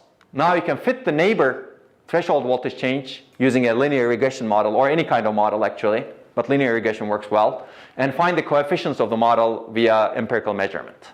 That's the idea. So basically, this is the change in the victim's voltage, and these are, it's really a sum of the changes in the neighboring voltages with some coefficients. And we want to learn these coefficients somehow based on the experimental data. And of course, there is the voltage before the victim's old voltage. We should really fix the quality of this projector somehow because it's really bothering me. Okay, are you guys bothered with this? This is really low quality, isn't it? Okay. This was not like this before, was it? Okay, it was not. So we should really find a way of, I don't know what has changed here. Predictability is important. Okay, so basically we can measure the voltage of the victim before adjacent cells get programmed, and we can also measure delta V of the neighbors. So we can actually measure all of these delta V's here. The only thing that we don't know is the alpha values. And once we do a lot of measurements, we can fit this model to something, or we can also learn over time, right? Basically, that's the idea over here. So what we do is we do feature extraction for threshold voltage changes based on characterization. That's the threshold voltage changes on the aggressor cell and aggressor cells and the original state of the victim cell. And we have a linear regression model, and you can read the paper for more details. And basically, we use maximum likelihood estimation of the model coefficients to figure this out. And then you basically come up with coefficients, and then it becomes interesting. So the interesting part is this picture actually after you do all of that characterization. So this basically shows the relative importance of different aggressor cells, relative effect of the different aggressor cells on this particular victim cell. It turns out the immediately above cell has the most interference. Whenever that is programmed, its effect is the highest. 58% means that, assuming that the voltage of this is affected by 100% with everything, this contributes to 58%. And you can see that other cells are actually important also. These cells, immediately diagonal neighbor cells, are the second dominant cells. And even far away cells have effect. Actually, the word line that's after the immediate neighbor has an effect in flash. And there's no reason not to expect that. That's true for DRAM also, actually. I believe RowHammer has a similar probability, except it's not easy to measure these voltages. The beauty in flash is you can measure these voltages to some precision. And also, basically, far neighbor cell interference exists, and actually victim cells, VTH, has negative effect on interference. So the higher your threshold voltage is, the less likely that you're affected by your neighbors. That's the interpretation of this. So I like this figure a lot because it's very interesting. I would love to do this for DRAM, for example, but it's not very easy to do. Okay. Okay, so basically based on this, you can develop a new model for program interference, and the model looks like this essentially. So we're actually going to eliminate these also, because whenever you're programming the neighboring bit lines as well. So these things actually don't affect you that much. They do affect you, but in incremental step pulse programming, because you're programming an entire page, you can take that into account and do the programming accordingly. That's why these cells that are next to you on the same word line are not that important. But this is important because once you actually program this, you cannot change this one unless you go back and reprogram that one, which causes a ripple effect because that also affects what's happening over here. So there's a problem, right? So these cells you can actually account for while you're programming the word line. But these cells are programmed after this victim cell, so you cannot do much about them other than understanding it. Okay, so this is the model basically, and we have the coefficients. And let's take a look at the accuracy of this. So what this picture is showing is, again, this is the chips, and this is the threshold voltage before interference that we have, and this is the threshold voltage after interference. If there was no interference, you should be on this line, x equals y line, right? Clearly there is interference. These are the measured results. So you can see that interference causes a shift to higher voltages. Okay. Well, I already said that, I think. This is measured before interference, this is measured after interference, and those are the red dots. And this is ideal if there is no interference. As expected, clearly there is interference in real systems. And interference causes systematic threshold voltage shift. But if you actually model it the way we did, you can actually adjust, you can actually predict. So basically the red parts, x and y, are now the threshold voltage measured before interference and the predicted with the model. And that's the model prediction. And this is ideal if prediction is 100% accurate. So it turns out our prediction is pretty good. Our model actually corrects for the threshold voltage shift because of program interference with about 97% accuracy, which is not bad. But of course, if you really want to be more accurate, you want to have an even more accurate model, right? Okay, there are many other results in this paper that discusses the program interference effects in MLC NAND flash memory, which I'm not going to go into. Okay, so what can you do with this model? I'll cover this and then we will be done. Basically, our goal is to mitigate the effects of program interference caused voltage shifts. So clearly, read reference voltage affects the raw bit error rate. As we discussed, you have read reference voltage between two states. Ideally, you would like to minimize the bit error rate, and bit error rate is basically the area where these distributions overlap. That's what that says. If you select the read reference voltage to the crossing point, that's good. You minimize the bit error rate. If you select the read reference voltage to be like this, it's not good because that's not the minimum bit error rate that you can get. So there exists an optimal read reference voltage based on the distributions. And it's really predictable if the statistics, in other words, the mean and variance of these threshold voltage distributions are characterized and modeled accurately, of course. So the idea is to have optimum read reference voltage prediction. Basically, you start with some read reference voltage and distributions shift after some program interference or whatever effect that you have. And you want to predict that VTH shift such that you can adjust the read reference voltage to be this blue one as opposed to staying at the red one, which is not optimal anymore.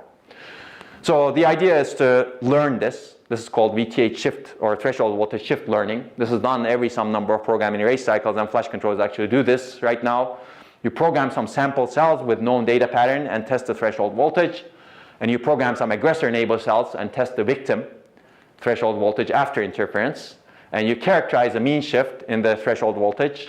This is called program interference noise. I'm taking an example with program interference. Of course, there are many other effects that cause this threshold voltage shift. And to predict the read reference voltage, now your job is easy. Assuming you've done all of this, you have a good prediction for the shift in the threshold voltage. You take the default read reference voltage and add to it the predicted mean threshold voltage shift by the model.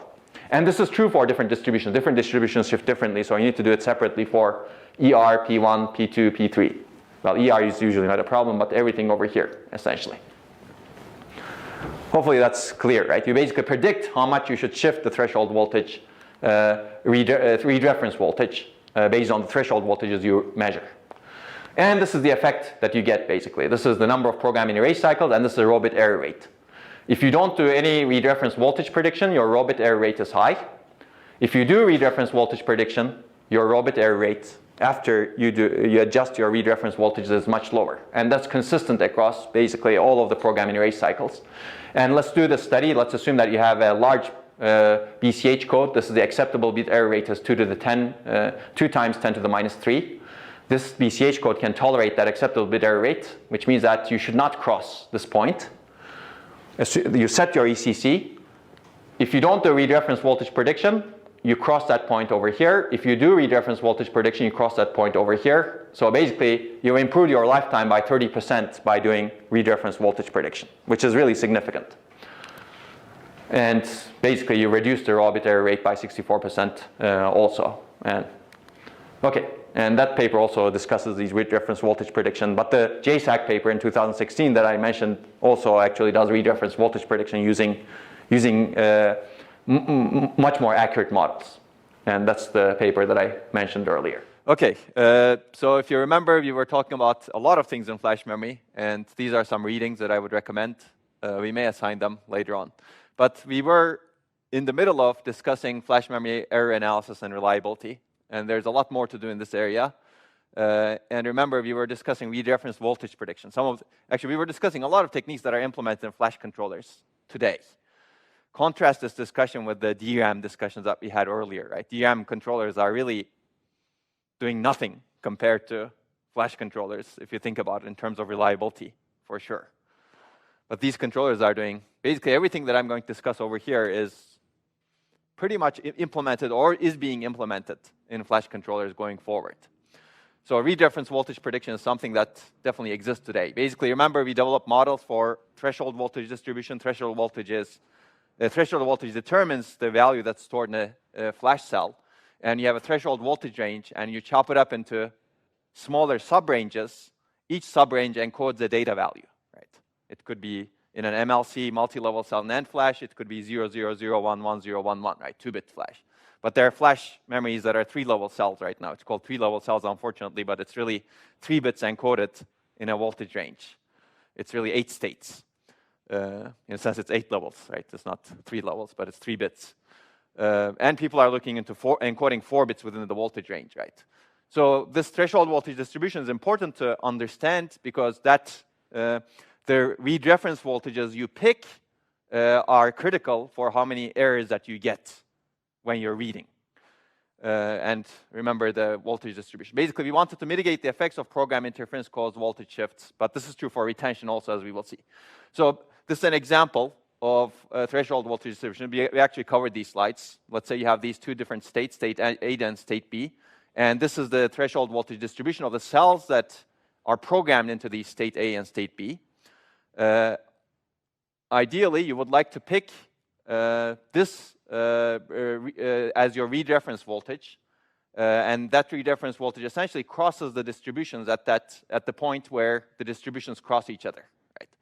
And this is the bit error rate you get in that case. The cells that are over here are supposed to be in state B, but you read them as state A because that's the read reference voltage you pick. And the cells that are over here are supposed to be in state A, but you attribute state B to them because they have voltage that's higher than the read reference voltage over here. And this is your bit error rate as a result. It's the area underneath these distributions that are marked, as you can see over here. So if you actually pick the wrong read reference voltage, meaning that, let's say you pick this one as your read reference voltage, V prime ref, then you get a higher bit error rate because the area becomes higher in that case. So you don't want to pick this read reference voltage, which means that if the threshold voltage, if assuming that you started with this read reference voltage and the threshold voltage is somehow shifted to the left in this case, you want to be able to adapt to that shift. That's why it's important to predict that read reference voltage before the shift happens. So basically there exists an optimal read reference voltage, and it's predictable if the statistics of the threshold voltage distributions are characterized and modeled. So if at this point in time, the threshold voltage distribution you know, and if you can predict that it's going to shift by this amount after so many program and erase cycles, let's say, or after some number of effects, then you can actually adapt your read reference voltage to the threshold voltage distribution changes. And flash controllers actually do this. I'm going to give you a couple of methods related to this. So basically, this is what we would like to do, right? Whenever the threshold voltage shifts to the right in this case, so after program interference, remember, when you have program interference, you're programming some cells, and the cells that are around it get affected because of that programming. So the threshold voltages of those cells that are around shifts to the right. That's why this distribution is here, and this distribution shifts to the right after program interference. Which means that if you're able to model the voltages nicely, you would predict that shift from VREF3 to VREF3 prime. That's the idea. So how do you do that? You can learn. You do this every 1,000 program and erase cycles, let's say. Of course, there are some thresholding that happens in existing flash controllers. You program some sample cells with known data pattern and test the threshold voltage. And you program some aggressor neighbor cells and test the victim threshold voltage after interference. And then you characterize a mean shift in the threshold voltage distribution. This is called program interference noise. And your optimum read reference voltage prediction could be this, basically. You have the default read reference voltage plus the predicted mean shift by this model that you learn over time. And you can do this in the background, basically. Once in a while, you figure out what would be my shift. And you could actually do this in a finer granularity. You could say, for these different cells with different characteristics, I'm going to learn different functions or different models. That's perfectly possible because some cells may have, you don't want to do this necessarily, but there may be cases where you want to do this. Like some blocks may have some number of program and erase cycles, some other blocks may have some other number of program and erase cycles, and you may learn different models for them. And that could happen, because especially if you're partitioning your hot data from your cold data inside a solid state drive, you will run into this problem. And existing drives are actually increasingly going forward to partitioning hot data from cold data. We will see that at the very end of this lecture, actually. There are many reasons for it, some of the reasons I gave in the last lecture. But if you actually put hot data together, you don't need to refresh it, for example. That's another reason to do it. If all of the data that you keep touching that data, you're writing to it a lot, then you don't need to refresh it much. So there are good reasons for partitioning hot data and cold data separately from each other. And which means that if you do that partitioning, the threshold voltage shift will be different for those data with different characteristics. As a result, you need to learn the different models in a different way. Okay, so this is one example from the paper that I mentioned. If you don't do read reference voltage prediction, your bit error rate, raw bit error rate before error correction is pretty high. if you do read-reference voltage prediction as proposed in the paper, whose mechanisms are really implemented in existing controllers, then you actually reduce the read-reference, you reduce the raw bit error rate significantly, as you can see. And this is independent of of how worn out your flash device is. Basically, this is good to do in general, because your threshold voltages shift. And if you remember, I've gone through this, but I wanted to go through this again because we're going to look at some even more sophisticated things. Basically, you have an acceptable bit error rate given that you've decided on an error correction code. Let's assume a 32 kilobit BCH code. Your acceptable bit error rate is 2 times 10 to the minus 3. If you don't do read-reference voltage prediction, you reach that at this many PE cycles, programming erase cycles. But if you do read-reference voltage prediction, now you basically reach the uncorrectable bit error rate after much longer. Basically, you improve your lifetime 30%. This is interesting. Basically, this shows that your ECC gets you only so much. If you actually have other error correction mechanisms or error reduction mechanisms, in this case, read-reference voltage prediction, you basically make more out of your ECC.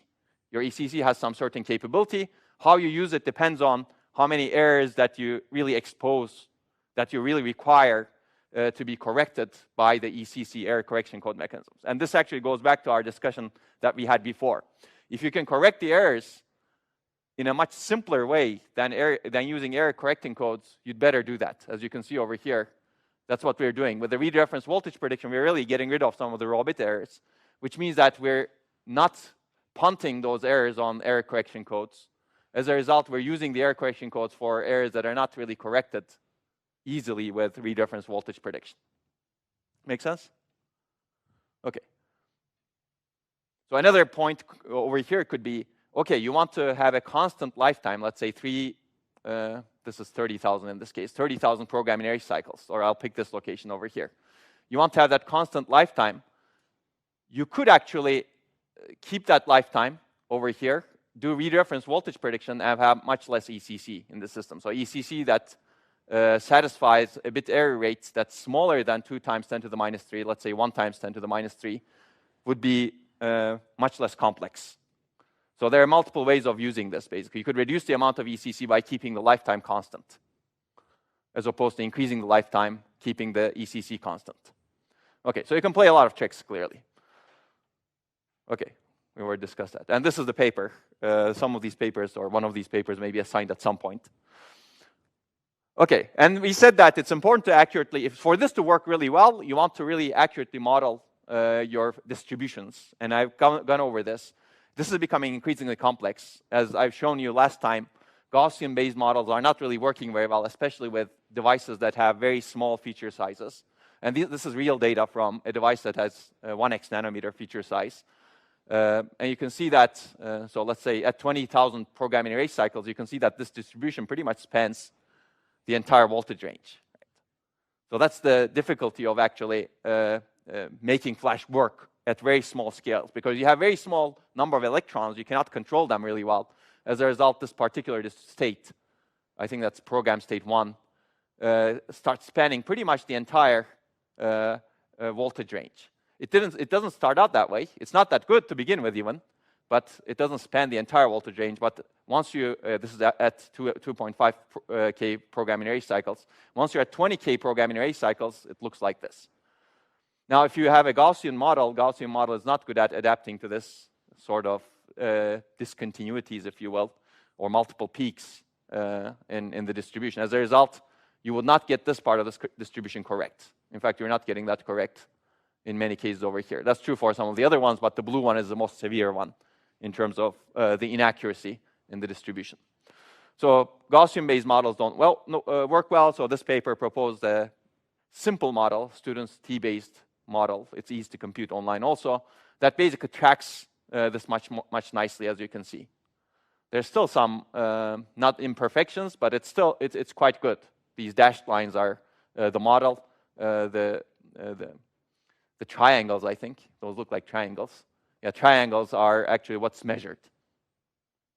Make sense? So it's beautiful, actually. If you're designing flash controller, you would know these distributions really well. Okay, so this is an example of the error rates. So with the Gaussian, actually, you have it's not terrible, but 2.6% is still high compared to the student's t distribution. And there's also normal Laplace the paper discusses. The downside is this is much harder to compute. So its error rate is low, but it's much harder to compute. So this is the latency that you need for online computation of the distribution. So it turns out Laplace, normal Laplace is much worse. But you can read the paper for more detail. Gaussian is easiest, but it doesn't give you a very good error rate. So student's t is a good compromise between computation latency of the distribution online during online operation and the error rate that you get in the end. Okay. Okay, and this is actually if you do the prediction versus reality with better modeling, meaning you don't know the distribution at 20K program in array cycles, but assume that you've collected data during operation at 10K program in array cycles and every 2.5K intervals. Then you can build a model using this information to predict the distribution at 20K PE cycles, right? With mechanisms that the paper discusses, but you can also imagine what those are. And this shows the prediction. This is the predicted distribution, the dashed ones. And the blue, the triangles are actually the measured values at 20K. You see that this tracks reasonably well. Okay, and basically, if you actually look at the actual and modeled optimal read reference voltages, modeled means, again, based on the prediction that you do, you predict the read reference voltage, the optimal read reference voltage at 20K based on data that's available to you during these programming array cycles. And you look at how does that compare to the actual optimal, because you can measure the optimal actual at the end when you know the values. So the actual is actually the blue one over here, and the triangles are the student's t. So the triangles are actually not so bad compared to the actual. Actually, Gaussian is pretty bad, as you can see over here.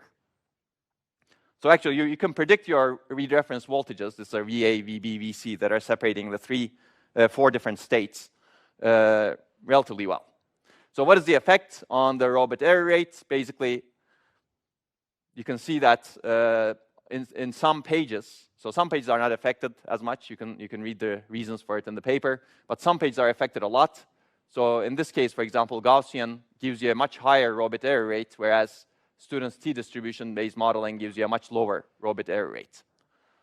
So to gain this much reduction in error rate, we do all of that work to model the distributions. But that enables a much longer lifetime, as you can see, right? So if your ECC is not able to correct over here, if its correction capability is over here, for example, you would reach that correction capability much later in lifetime if you're doing the distribution modeling in a much better way, much more accurate way. Make sense? So I gave you a lot of state-of-the-art research very quickly.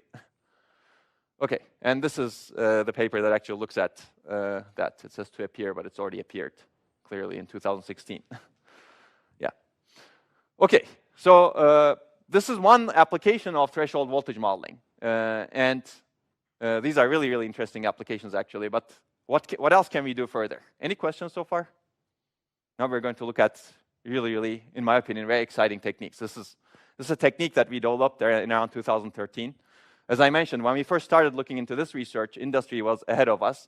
But once we understood things, this is the first technique that perhaps is really new that got into the products relatively quickly.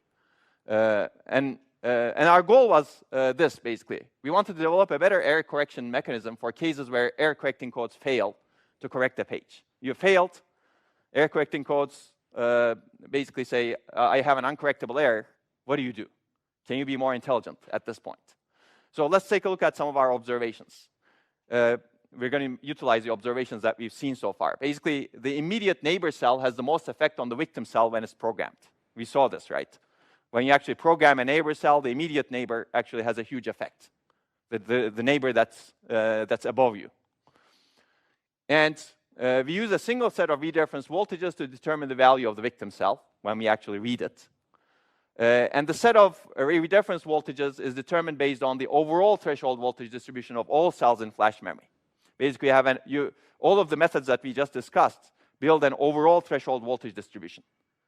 Overall meaning this is the threshold voltage distribution of all cells belonging to this state, or that I think was programmed to this state, right? And you have 4 states, as you know. So keep that overall in mind. So basically, if you make that distribution conditional on the adjacent cell's value, you can see that that distribution is very different now. So basically, the threshold voltage distribution of cells with different value, the immediate neighbor cells, are significantly different, because neighbor value affects the amount of threshold voltage shift that you have. So I'll show you an example of this. Corollary is that if we know the value of the immediate neighbor cell of a cell we are trying to read, then we can find a much more accurate set of read reference voltages based on the conditional threshold voltage distribution. Conditional meaning conditional based on the value of the neighbor cell. That's the idea. So let's take a look at an example. So this is our victim word line, let's say, and this is the aggressor word line. And we're going to, at some point, read this victim word line, try to understand what's the data that we programmed into it. This is before the last page of the aggressor word line is programmed. Let's assume that you program this to the aggressor word line. The distribution shifts because you actually program stuff over here. You're affecting the distributions over here. And I'm exaggerating things, of course, over here, right? If you assume a single threshold voltage distribution, regardless of the value of the neighbor, this is what you would get. And you would pick a read reference voltage, hopefully, if your prediction is right in the middle. Now, if you knew more, what if your neighbor was 1, 1? Then these distributions look very different. So if you actually look at all of the threshold voltages of the cells whose neighbors are 1, 1, immediately above neighbors are 1, 1, the distribution looks like this. Make sense? Which means that your threshold voltage is, if you actually want to just read those cells, you can pick a threshold voltage that's over here, not over here. Okay, let's take a look at 0, 0. If you want to look at, this is the threshold voltage distributions of all cells that are programmed to, whose neighbors are programmed to 0, 0.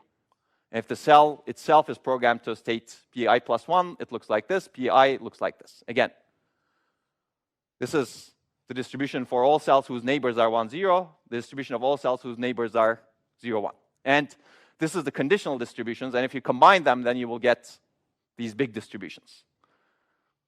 Meaning that if you actually know your neighbor value, you could use some read reference voltage that's much better, that would give you a much lower error rate. And that's the key idea over here. If you knew the immediate neighbor, then you could choose a different read reference voltage to more accurately read the victim cell that you're trying to read. So this is called conditional reading, conditional on the value of your neighbor, as opposed to using the overall distribution. You don't use this overall distribution. If you use the overall distribution, you use this read reference voltage. But if you knew your neighbor was value was 1, 1, you use this read reference voltage. If you knew your neighbor was 0, 0, you would use this read reference voltage. And if you knew your neighbor was 1, 0, you would use this one. If you knew your neighbor was 0, 1, you would use this one. Yes?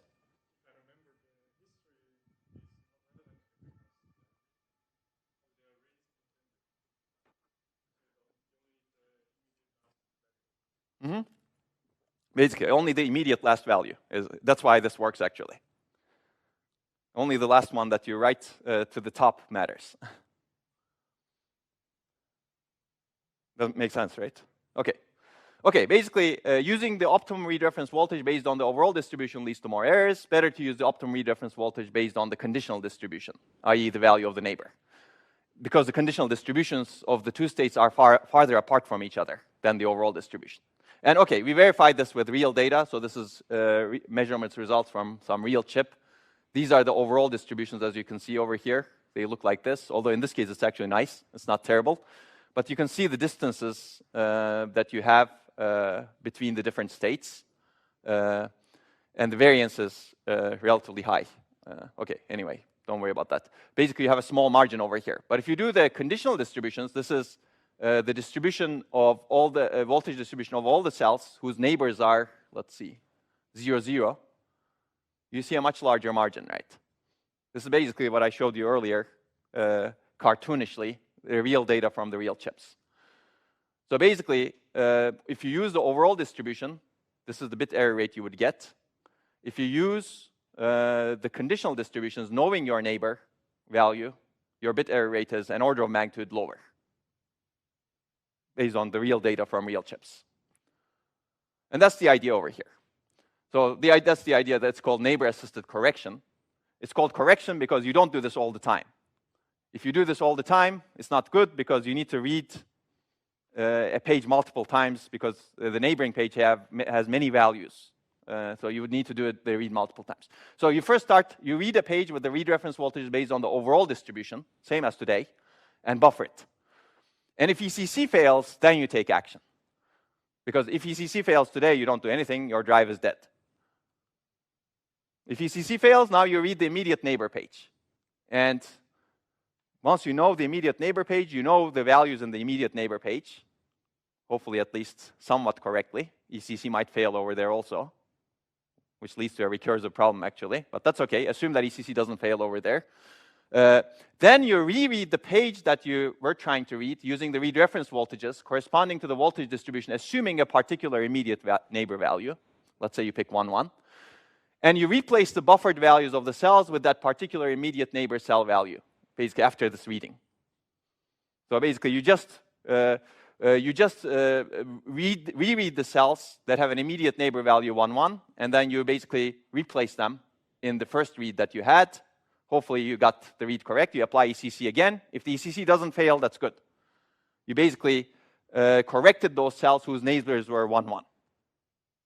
Now, if the ECC fails again, what do? You go back, you reread the page, and then you assume some other neighbor value. Let's say 0, 0. And then you replace them, and then you apply ECC again. Now you can actually correct. Basically, you do this 4 times in the worst case to cover all of the neighbor values. And eventually, you may be able to correct, or ECC fails, which means that you don't have any option. At that point, your drive is dead. So basically, it's an iterative mechanism. You read the page first. If ECC is correct, that's good. If ECC is not correct, then you start the neighbor-assisted correction process, which is over here. You read the LSB and MSB neighbors, and then you reread the page again with the read reference voltages, assuming a particular neighbor value. You correct the page. If ECC is correct, then that's great. You send the data out. If ECC is not correct, then you try this neighbor-assisted correction again with a different neighbor value. And if no neighbor values are left to try, then you give an error. And if your ECC is not able to correct anymore. That's the idea over here. OK, we already said this basically. You read the neighbor values and use corresponding read reference voltage in a prioritized order until ECC passes, or if everything fails. OK, there's of course questions over here, like how do you select the next local optimum read reference voltage? Yeah, you need to have that somewhere recorded. You need to learn that also. But I'm not going to go into the details. The paper has all of these details. OK, so what is the benefit that you get? This is a bit harder to read over here, unfortunately. But if you don't do neighbor-assisted correction, this is your robot error rate curve, the red one over here. If you do neighbor-assisted correction with, and this is programming erase cycles as usual. If you just fix one value, which is 1, 1, you basically get significant reduction. And if you keep fixing more, you get more reduction in error rate. So let's assume, again, that your ECC is capable of doing this. This is achieving correcting a robot error rate of 1 times 10 to the minus 3. And you could achieve that by having an ECC error correction code bits, 40 bits per 1 kilobyte blocks. There's a period of your lifetime where you don't do neighbor-assisted correction.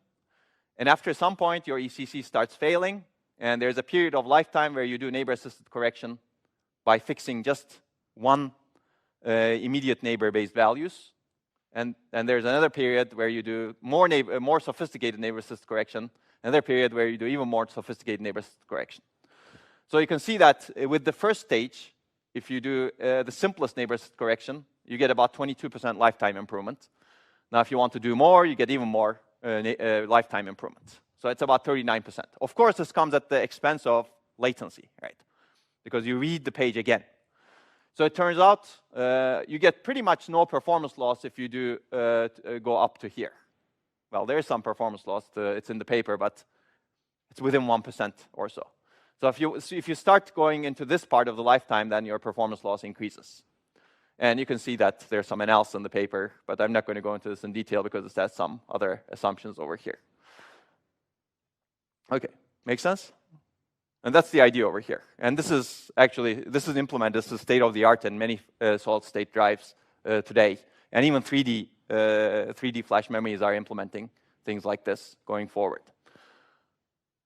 Okay, so I've given you some really interesting stuff. So if you actually know, if you understand your device, you can do a lot more, as you can see. And this is as you can see, this is a very intelligent memory controller, right? This is really has a lot of intelligence in how it really treats the reading. If you did this, if there's something like this in DRAM, that would be very good. Of course, we don't know how to do this in DRAM yet. Okay, so let's talk about some other areas in flash memory. We talked about RowHammer in DRAM, but as I said earlier, this type of error exists in flash memory or any type of memory. So we're going to look at read disturb in flash memory. And as I said, all scaled memories are prone to read disturb errors, DRAM, SRAM, hard disks, and we're going to look at it within the context of NAND flash. And I've already given you this picture before, but basically, very quickly, whenever you want to read a page, you apply a very high pass-through voltage to all of the other pages in NAND flash. And I'm going to go through this quickly because you know that.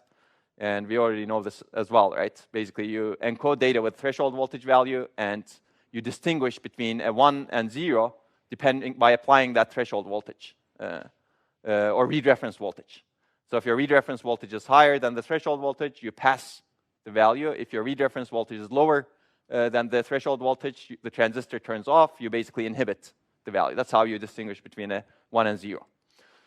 Okay, and pass-through is basically if you apply a if you want the cells not to affect what's being read from the top, you apply a pass-through voltage, which is higher than any of the read reference voltages, right? Which is really higher than actually any of the programmed threshold voltage values, not just read reference voltages. So in this case, 5 volts, let's say. So it's a very high voltage. So this enables reading, that pass-through voltage. So let's take a look at that. So if you want to read the values on page 2 over here, you want to apply the read reference voltage over here. Let's assume that you store 1 bit. And you pass through all of the other pages, meaning that you apply the pass-through voltage to all of the other pages. Now, what does this do? If you apply 5 volts over here, all of these pass through. So that's why they're green. If you apply the read reference voltage over here, the values, the transistors that have threshold voltages greater than the read reference voltage are inhibited, and other transistors that have threshold voltage values that are less than the read reference voltage pass through. As a result, you get this, and this leads to 0011, which is exactly what you want to read from that page. Make sense? Okay. Now, the read disturb problem happens when you repeatedly read from some page or any other page than page X, and the values on page X are disturbed because of that reading. Why does this happen? Basically, let's assume that you're reading from page 3. You apply the pass-through voltage to all of the other pages. And let's assume that you keep reading from page 3. You apply pass-through voltage to everything else, meaning that this application of the pass-through voltage has a weak programming effect, meaning that it shifts the threshold voltage of some vulnerable cells little bit. So this was the initial values that we have over here. And after doing this read disturb many, many times, the threshold voltage happens to shift to 2.6 volts. Very little, but it does shift. Now, if this shifts to 2.6 volts, let's assume that you want to read from page 2 now. Now, if you read, that's not good, because you get an incorrect value over here, because this value changed because of the read disturb that happened to it. And in this case, the read disturb problem actually is worse because you're affected by not just your immediate neighbor, you're affected by anything that's read in this particular block, right? Any page that's read. Because whenever you're reading a particular page, you're applying a very high pass-through voltage to all of the other pages in the block.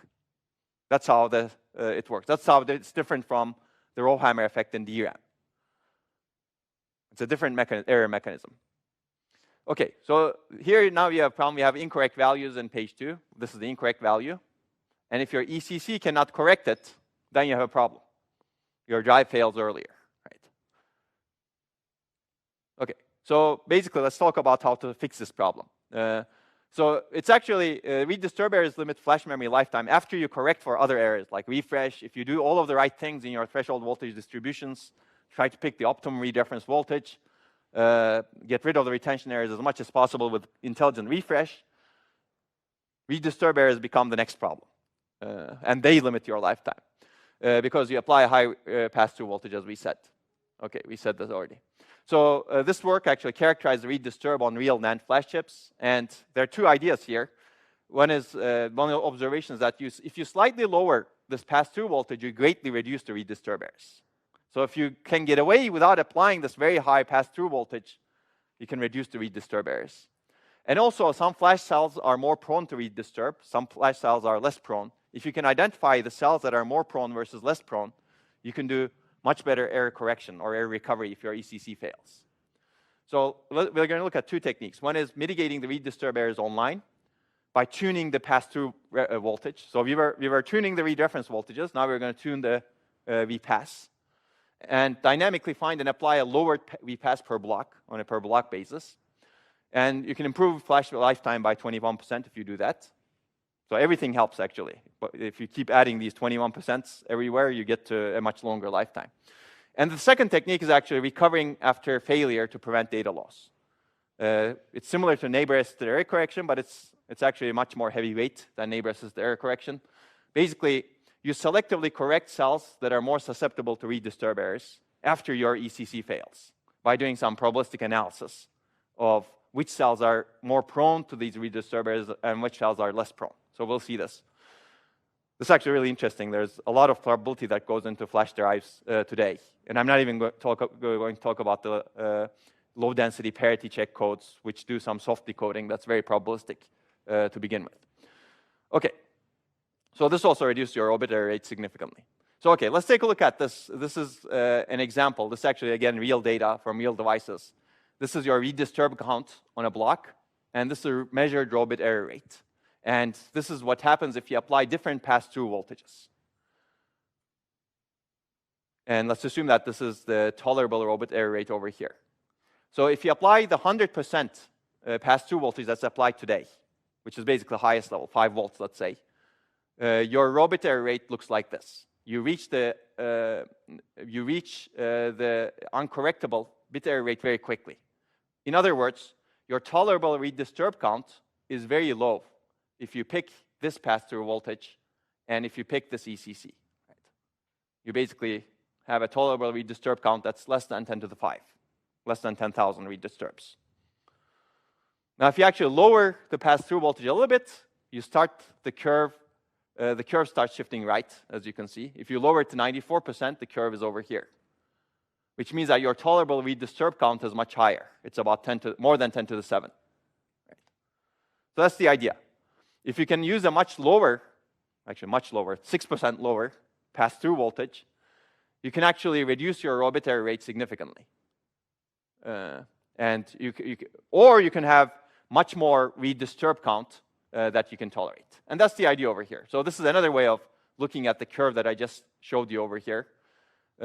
This is the percentage of reduction in the pass-through voltage, and this is the normalized tolerable read disturb count. So it goes to 1300x over here if you reduce it by 6%. Of course, if you keep reducing it, it's an exponential curve. It increases. But this is not a bad tolerable read disturb count. 10 to the 8 is you read from the same block, let's say 10 to the 8 times. That's not bad, right? It's actually much higher than today's RowHammer counts. Today, you can induce RowHammer in DRAM after 20,000 activates or so, depending on, of course, your DRAM. We don't want to be here, clearly, because this is not so good, but 10 to the 8 is not bad. OK, so the first observation is that slightly lowering VPass greatly reduces read disturb errors. So how do you actually take advantage of it? So the idea is very simple. Once you know this, you tune the VPass. You dynamically find and apply a lowered VPass. Of course, there are advantages and disadvantages to it. You allow more read disturbs if you lower the VPass, but you can induce more read errors, right? If you lower the VPass too much, let's say you lower it to 4.94, and some cell has a threshold voltage 4.95. Now you get a read error on that cell. So you want to be careful. OK, well, I guess this shows what I'm just going to say. Let's assume you reduce the VPass to 4.9 volts over here. This is good in this case, right? There's no problem. But if you reduce it to 4.7 volts, you have a problem over here. this cell is incorrectly read because it has a threshold voltage that's 4.8 volts. And if your ECC is not able to correct this, then you have a problem. But we're going to take advantage of the unused ECC capability, as we call it, to be able to do this. Because actually these high voltages are not good for many reasons. You want to actually reduce the high voltage as much as possible in a system. And what I'm going to show you is going to have benefit beyond just tolerating read disturbs, but reducing the high voltages is useful. So, okay. So what does this unused ECC capability mean? So you have an ECC limit, basically, and your ECC can tolerate some row bit error rate. And you set your ECC to be able to tolerate that row bit error rate. But it's really over-provisioned. Your ECC correction capability is not always used. There's some unused ECC capability, especially when you have a retention age that's low. You program the cell, and it hasn't retained data for years yet. It's retained data. You programmed it, let's say, 2 hours ago. At that point, your ECC is over-provisioned for that particular block, let's say, because there's not enough age in that particular block. Which means that you have unused ECC capability that's higher over here, that gets lower as the block stays in the flash drive for longer. And you can use that unused ECC capability to fix other errors that you may have. And in this case, we're going to induce more read errors to reduce the voltages. And we're going to fix those read errors by using this unused ECC capability. So actually, this is actually really interesting because this is a very general mechanism. If you have some unused capability in ECC, you can use it for inducing more errors to get rid of some of the other errors. And that's the idea, basically. And as I said, unused ECC capability decreases over retention age over here. So we want to dynamically adjust VPass so that read errors fully utilize the unused ECC capability. And we get rid of, we want to we reduce voltage as much as possible. So basically, as opposed to today's systems where you conservatively set VPass to a high voltage, you get no read errors, but you accumulate more read disturb errors at the end of each refresh interval, plus you have very high voltages to operate, which affects your energy consumption too.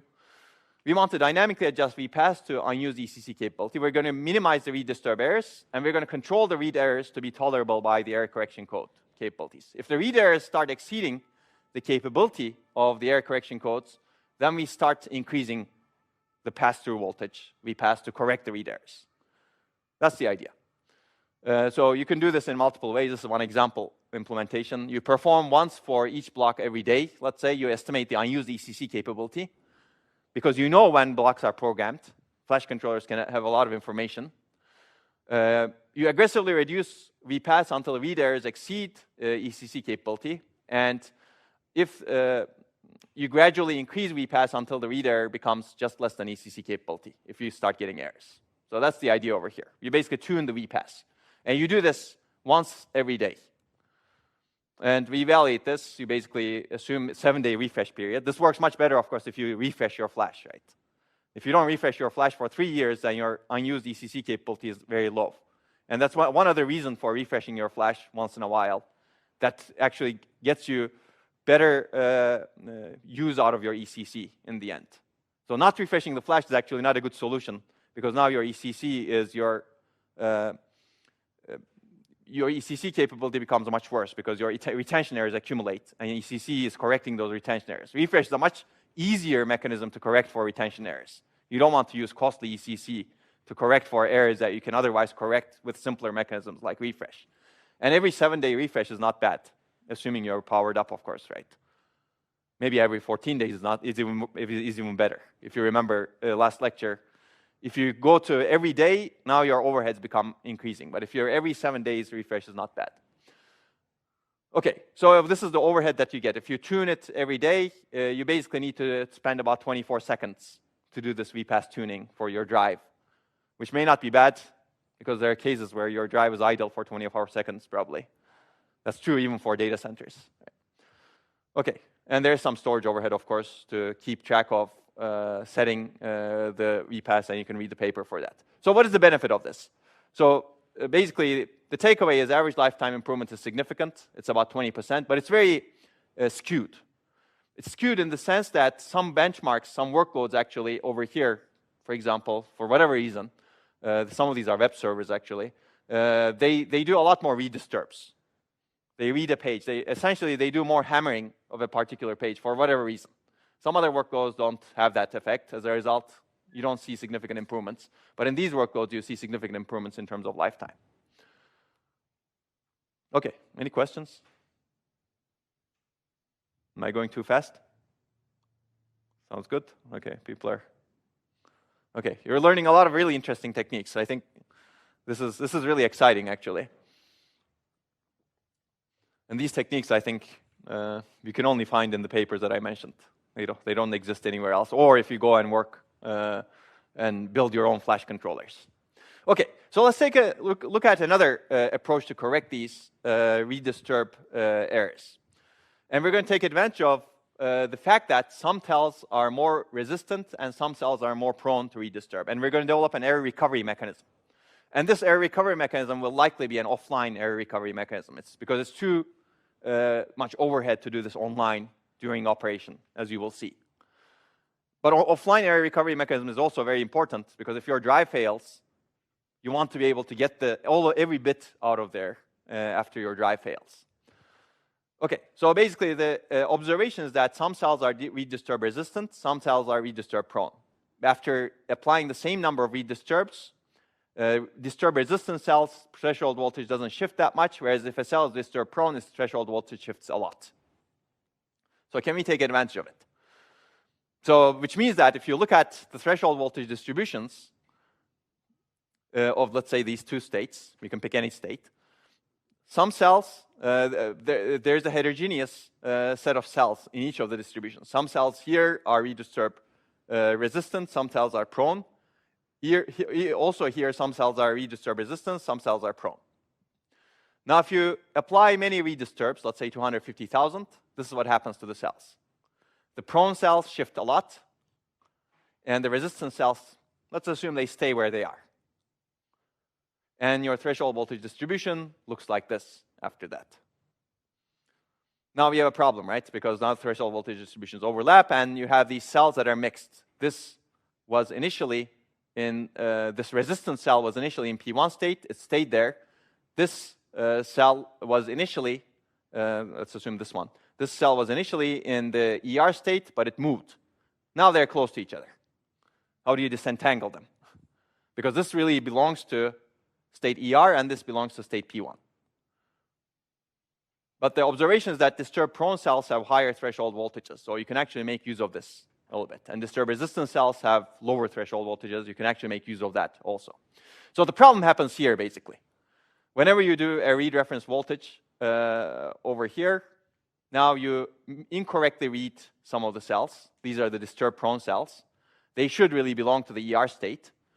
And these are the disturb-resistant cells. They should really belong to the P1 state. Right?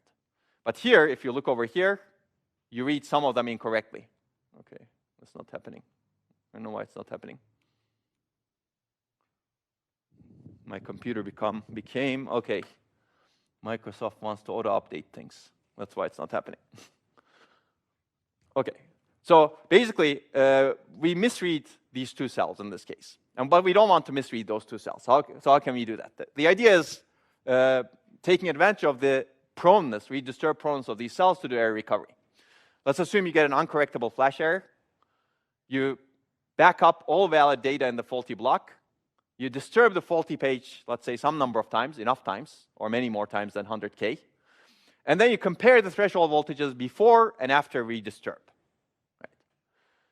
And then you select some cells that are susceptible to flash errors. Basically, these are the cells that are around this vicinity. Right?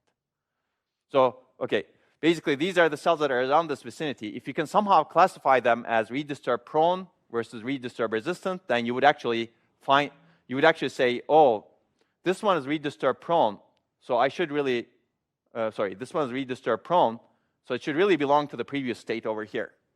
It moved over here because it was redisturb prone. And this one is redisturb resistance, so it should really belong to the higher state. Right?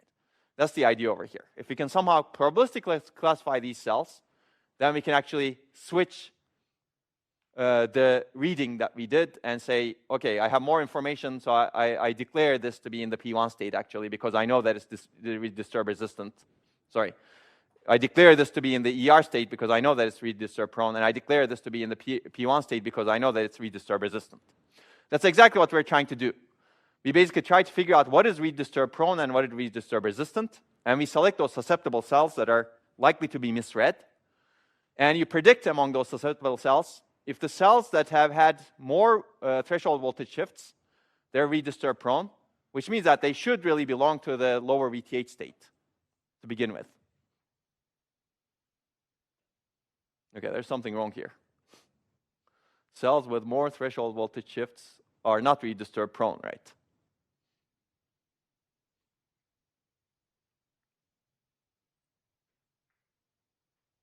They are read disturb prone, yes. Yeah, that's correct. That's incorrect. Okay. This always gets me messed up. Because once actually there was something incorrect in this slide and I corrected it. But I'm not sure if this was the corrected slide or not. So okay. So basically, you disturb the phage many, many times, and you figured out, okay, these cells are read disturb prone. Now those cells that you're focusing on, this one's read disturb prone. And these are the susceptible cells. You say that, oh, I misread this. It actually belongs to this state. So you classify that as belonging to the lower threshold voltage state, ER in the previous case. And if you actually know that, well, after all of those read disturbs that you do, the cells that have less threshold voltage shifts are read disturb resistance, then you basically deem them as belonging to the higher threshold voltage state because they were susceptible.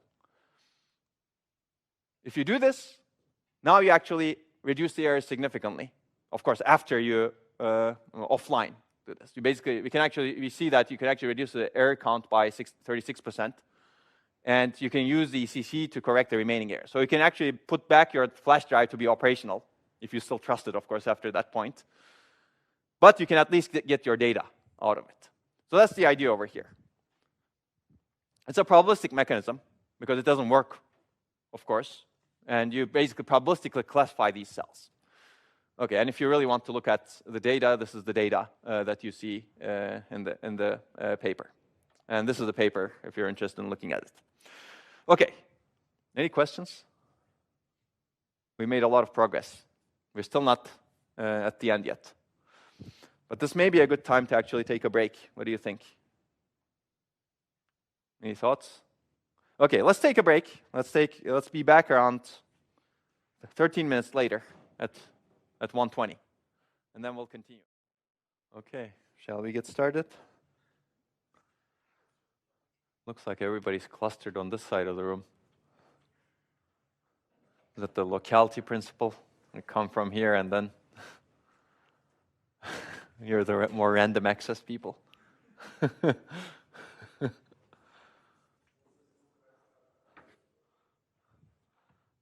Okay, so we're going to continue.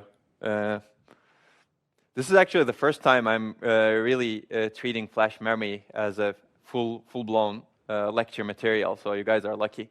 This is really fun, I think, and there's a lot more to do in this area. I'm going to cover as much as possible, but we're not going to cover everything, of course. So we'll continue with the retention errors, because retention errors are actually still problematic, even after you do a lot of refresh. Some of the techniques that we're going to discuss are going to have similarities to other works, as you will see, and hopefully by now you will know some of the interesting things that are done in flash controllers. So retention errors are interesting because basically this is what we wanted to do. These are some presentation slides from the Flash Memory Summit, where we present pretty often, every year basically. So basically we want to understand the retention loss in real NAND chips and optimize and recover. Basically, this is essentially what you do in flash devices. I like the slide because for different types of errors, a flash device characterizes, optimizes, and recovers. Recovery doesn't always work online. It's sometimes offline. But optimization is very, very important. So we're going to especially look at read performance for all data over here, but relatively quickly. So this is one story that, this kind of story happens actually in flash device quite a bit. Basically, device performance degrades over time.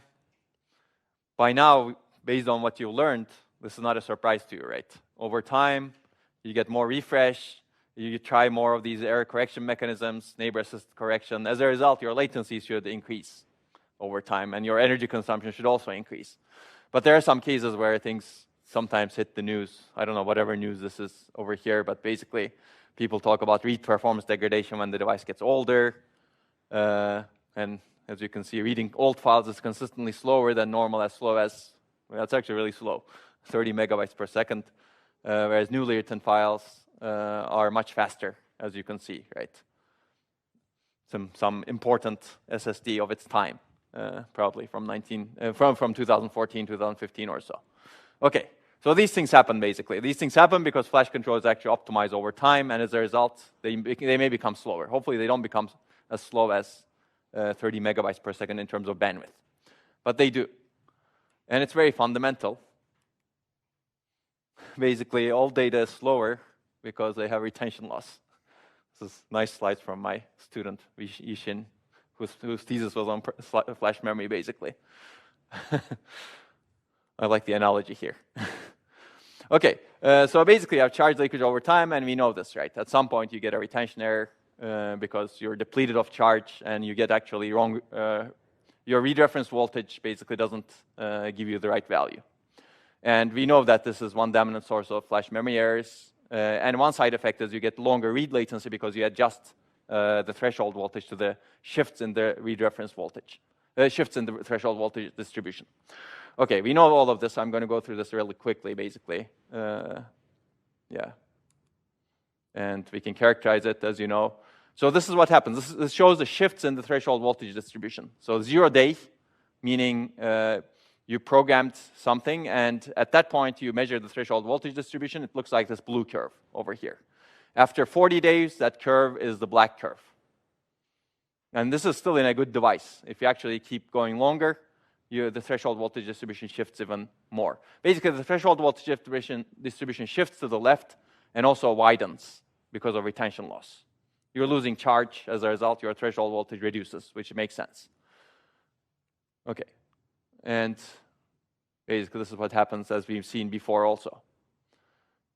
So at some point, your row bit errors become greater than the ECC correctable errors. At that point, you actually do something else, perhaps. This is what used to happen, actually, in the past. In the past, flash controllers were less proactive in terms of read retry. Basically, your row bit errors are greater than ECC correctable errors. At that point, either your flash stops, flash drive is dead, or you adjust your read reference voltage. Today, everything is more proactive. Basically, you try to predict your read reference voltage, as we know. So basically, if you actually predict your read reference voltage, you hopefully shift it earlier. But assume that you didn't predict it well enough, you need to somehow increase your read latency, right? Basically, if you're in a really old device and you get these row bit errors that are greater than ECC correctable errors, one of the first options for you to try is really to increase the read latency. Not increase the read latency, but change your read reference voltage at that point in time. Now, this is the downside of changing your read reference voltage at the point you're really trying to read it. That's why people have developed a lot of techniques to predict the read reference voltage before you really need to change it. Adjust your read reference voltage in a proactive manner. If you do it in a reactive manner, you increase your read latency at the critical path because you get these errors, you cannot correct them. At that point, let's find out our read reference voltage that works. That increased the read latency, and that's why you saw the news over there earlier. That's not a good approach. That's why we developed a lot of these proactive techniques. Okay, but at some point, you may need to do this. You still increase your read latency because your prediction may not be correct, and your errors may be too much also, right? So you basically want to try a good read reference voltage, and this, as we know it, this is read retry. You basically change the read reference voltage, retry. If ECC passes, that's good. If ECC doesn't pass, you change the read reference voltage again and try. Okay, so basically that's what happens. Over time, you leak charge. This generates retention errors. Even if you do refresh, this requires read retry, and you get longer read latency. So the ideal read voltage, as we know, is basically the voltage that crosses these distributions over here. That leads to the minimal read latency. So in reality, this op changes over time due to retention loss. Luckily, you can actually model this also. So we're going to basically model this. This OPT, or optimal read reference voltage change, is gradual and unidirectional. It decreases over time. So if you want to adapt it to the retention errors, you can actually build a model for this. So the idea is very simple. Again, it's very similar to what we did with read disturb.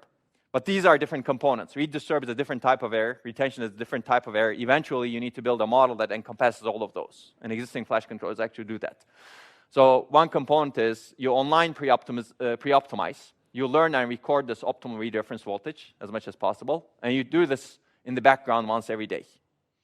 So now you see that pattern, right? For these different errors, you do some background characterization once every day and predict what your voltage will be. And if your recorded optimal voltage is out of date, meaning that you use this read reference voltage, but you still get errors that are not correctable, then you do a read retry with a lower voltage. That's the idea. So what is the online pre-optimization algorithm? It's very similar again. It's triggered periodically. You find and record an optimal read reference voltage as a prediction per block basis. So basically, how do you find it? You actually do this characterization once in a while. Let's assume that this is your old read reference voltage. You basically find a new read reference voltage based on the characterization of the distribution. You do perform it in the background. So you get a small storage overhead, which is in the paper. It's similar to the read disturb mechanism. And if you want to improve the read retry, now you use this predicted read reference voltage.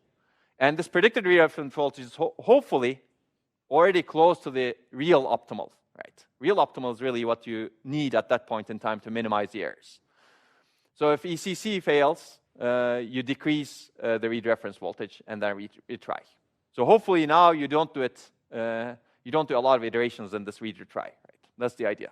That's why you need to model this predicted voltage. Okay, so if you want to look at it, you see actually a lot of benefits from these techniques. You can reduce the read retry count by about 30% if you do this modeling. And you reduce the decode ECC latency. You can optimize that also, actually, decoding latency. And you can actually reduce the total read latency significantly as well. Actually, this is normalized. So it's really 29% of what it was before, because you get rid of a lot of read retries. Read retry means, what does it mean? You read a page. If you want to read it with a separate set of read reference voltages, you read it again. It's basically doubling your latency if you do it twice. Basically, it's linear with the number of times you retry. That's why this reduction is very large. It's 70% reduction over here. This is normalized. And this is also 70% reduction in the read retry count. So, and it directly affects your latency, basically, as you can see. How many times you do the read retry. You don't want to do read retry that much. That's why you don't want to do neighbor-assisted correction that much also. Okay, so that's the idea, and we've already discussed this over here, I think. Yeah, you basically learn the optimal read reference voltage periodically, and then even if it's out of date, you minimize the read retry and the row bit error rate. Okay, we're going to look at another example over here. So if you know your cells really well, you can actually recover the data after failure too. This is going to be very similar to the read disturb prone, read disturb resistant cells. Similar to read disturb proneness, you have retention prone and retention resistant cells also. So we've already seen this. So, okay. Basically, there are some cells that are fast leaking, and there are some cells that are slow leaking. If they are subject to the same amount of time where they're not touched. And we can use this in a very similar way, as we discussed earlier. So these slides are going to be very similar to the read disturb recovery technique, right? If you look at these two distributions, P2 and P3, they consist of heterogeneous composition of slow leaking and fast leaking cells. Now, if you look at very old data, these distributions shift, and these cells get mixed, as you can see. So as a result, this fast leaking cell, if you use the optimal read reference voltage here, this fast leaking cell that originally belonged to this distribution, P3, now is read as belonging to P2. And this slow leaking cell that originally belonged to P2 now is read as belonging to P3. Even if you use the optimal read reference voltage, even if you use all of the best read retry technique, you cannot fix this because you're really using the optimal read reference voltage at that point in time. So you need to use more information. What is that more information? That's exactly what I said, which is the fact that the cell is fast leaking and this cell is slow leaking. So your drive again fails because you have an uncorrectable error. What do? Well, you keep it around for a while. Basically, you record what you read, and the drive has failed because of a particular read, clearly. You record what you read. Let's say you wait, I don't know, 100 more days. And then you figure out which cells are fast leaking and slow leaking. And then you do a statistical analysis saying, okay, this cell was fast leaking, so I misread it. I'm going to say that this is actually belonging to P3. And then you apply ECC again, and if it passes, now you recovered your data. Of course, the downside is you need to wait 100 days after your drive fails. But of course, you could do it after 10 days, 20 days, 100 days. You don't need to wait, I think. You can adjust that length. So that's the idea, basically. I already said this. Slow leaking cells have higher threshold voltage distribution. So there are some risky cells, as you can see, that fall into this vicinity where you get uncorrectable errors. And basically, this explains it. If you're a risky cell, and if you're slow leaking, you should really be characterized as belonging to a P2. If you're in the risky area, and if you're fast leaking, you should really be characterized as belonging to a P3. That's the idea. So how do you know whether it's fast leaking and slow leaking? Basically, you wait for a while and then do that. That's the fun way of doing it. Of course, that's not what happens. So basically, you guess the original state of the cell from its leakage speed property. You identify the risky cells, you identify fast, slow leaking cells, and guess the original state, and use that key formula. Basically, this is what we did for the particular evaluation that we did. This is one way of doing it. Let's assume that you program with random data. After 28 days, you detect some failure because ECC is not able to correct. You back up the data, and you wait for 12 additional days, and then you can recover the data correctly. And this eliminates a significant number of raw bit errors, and ECC can correct the remaining errors. Of course, it's not an online mechanism, right? I mean, you could potentially do it online, but you really need to know your access pattern extremely well. Or your access pattern needs to allow you to wait for 12 additional days. I don't know which access patterns do that. Okay, so that's the idea. And you can read the paper for more detail. You get significantly lower, shorter read latency with the original retention-optimized reading technique, and you can recover data after failure if you know your cells well. And that's the paper. Any questions?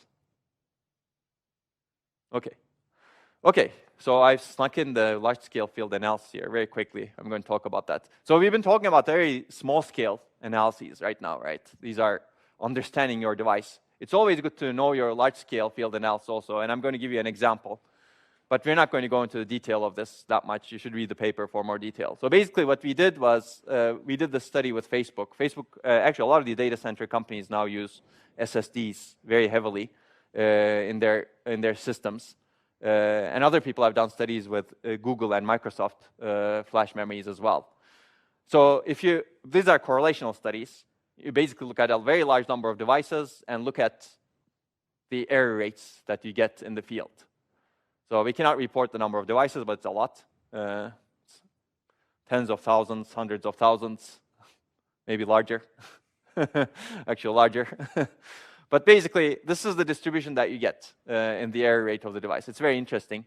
This shows that some devices fail a lot more than others. So there is a variation across the devices also. As expected, we've seen this variation in DRAM, right, in the past. And this follows a Pareto distribution. You can read the paper. So you could potentially make use of this data for predictive reasons also, but I'm not going to talk about that. But some of the things that we've examined is this. We looked at read disturbance, temperature effects, access pattern effects, life cycle, how do different SSDs behave. I'm not going to go through this in detail. You can read the paper.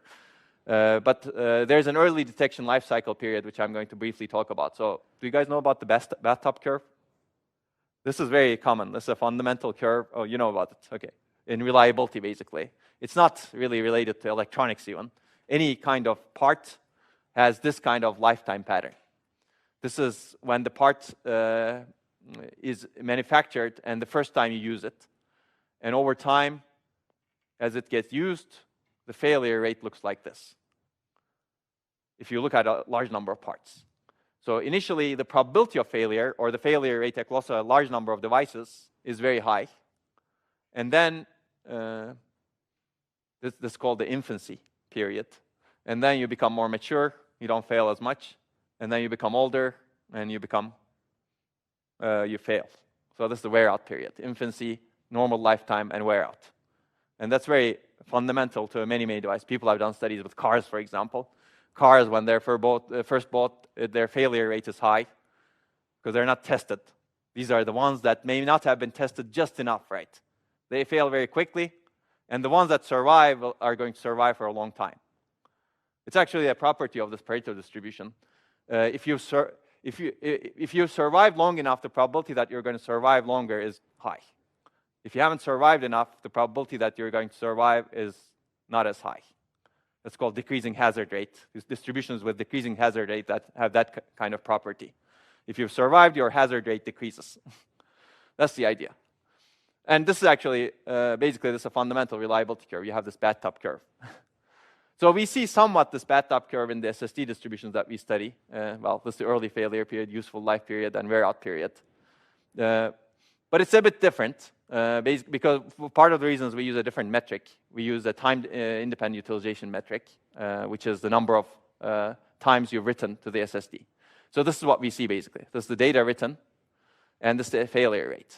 And we need to do the study actually more right now. Basically, we see somewhat like the wear-out curve like this. You have the wear-out period, you have the useful life period, you have the early life failure period.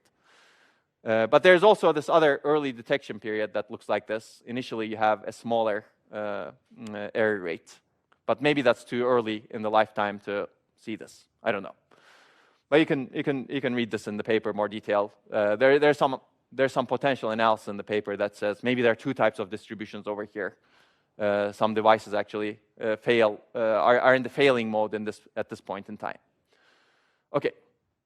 So temperature is very interesting also. So this is again a correlational study. If you look at an SSD, there are temperature sensors over here. And we look at basically how those temperature sensors correlate with the failure rate. And there are multiple different cases. So these are some SSDs where temperature positively correlates with the failure rate. In this case, as temperature increases, your failure rate also increases. Failure rate is uncorrectable error rate, basically. And you can read the paper for more detail as to exactly what this is. But it's correlated with your uncorrectable error rate. But there are some other SSDs where SSDs throttle themselves or shut down themselves if you have high temperature. And you get results that are temperature independent. So these are some other SSDs. You can see the manufacturers, A, B, C, D, E, in the paper.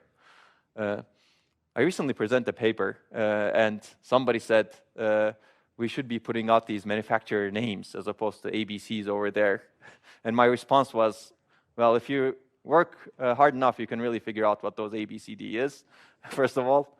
Second, if you ask us, we can tell it. But putting out those names is not very nice in a paper, especially if you want to sustain a relationship with those manufacturers.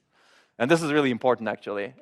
We would never be able to publish any of those flash papers if we insisted on putting out the manufacturer name out there. I think sometimes people don't understand the difficulties in putting out real data out into the field. So it's very important to actually anonymize these manufacturer names when you put out real data. Of course, in some cases we don't, right? But those cases are not as sensitive as some of the data that we put over here. Some of these failure rates that we put out in Flash, for example, directly go to the heart of the manufacturer's business because they actually, these directly affect their yield. If you look at performance data, of course, performance data, everybody can measure, but some of this data is not really easy, something that everybody can measure. Okay, but you can guess actually. If people do their homework a little bit, you can guess who ABC is. And in general, if you actually want to learn this information, you can get that information from the authors by asking them privately, as opposed to asking them to report this to the entire world. Okay, that's a side note, basically. So these are manufacturers. You may not know what they are, but that's okay. I mean, actually, these may be the same manufacturer, but different types of generations of devices also. So this is a more intelligent device, perhaps. It throttles itself. But of course, there's a downside. Once it throttles itself, it doesn't work as fast. And there's some analysis in the paper related to that also. So basically, the key takeaway is throttling the SSD usage actually helps mitigate temperature-induced errors. What does throttling means? Basically, you throttle the access rate. Sometimes you shut off, actually, SSD, which may not be really great for performance, but if you're operating at very high degrees of temperature, then that may be the right thing to do, right? As opposed to getting these huge number of errors that you see over here. Okay. Okay, so there are other observations over here. Read disturbance is an important problem, as we discussed. But read disturbance errors actually don't affect the software because there are multiple reasons. One reason is flash memory actually corrects a lot of these errors in the SSD. As a result, we do not actually see this. So this study is done at a high level, basically. We look at the software observable errors, meaning that these are the errors that are not corrected by the SSD, right? So there are multiple levels of error correction. So if you get error correction in the SSD, okay, you may correct it. That's fine. It's handled internally there. But there may be some errors that are not corrected by the SSD that get reported to the operating system. Now, the operating system has measures for correcting those errors also, right? It could have partitioned the data across different SSDs, for example. It could have a redundant array of an inexpensive disk space on system, where you actually have multiple copies of data in different parts of the SSD, and it could actually try to resolve the error using those techniques. So these are the errors that are reported by the SSD that may be potentially resolvable by the operating system. Okay, read disturbance doesn't make its way up to the operating system basically as much. Okay, temperature we already discussed, I think. And there's also, SSD also has page caching, right? Inside there's DRAM inside the SSD today, as we've discussed in the past. And it employs page caching. And it also employs over-provisioning to handle the writes in different ways. And the paper actually quantifies the effects of those, and you can read it for more detail. But I'm not going to go through this in detail. There are more studies to be done in this area. Of course, these are also hard studies to do for various reasons. One is getting access to this data is not easy. Big companies have access to that data, but they don't necessarily collect all the data. So we were much more lucky with the DRAM studies that we've done with Facebook, for example, because the data that's collected over there was much more comprehensive. The data that's collected over here was not so comprehensive. That's the first difficulty. The second difficulty is, okay, you have access to data, let's say, but you don't control the data. This is all a purely correlational study, right? So you cannot really draw very strong conclusions from these studies. You can say, okay, temperature correlates with failure rate. That's good.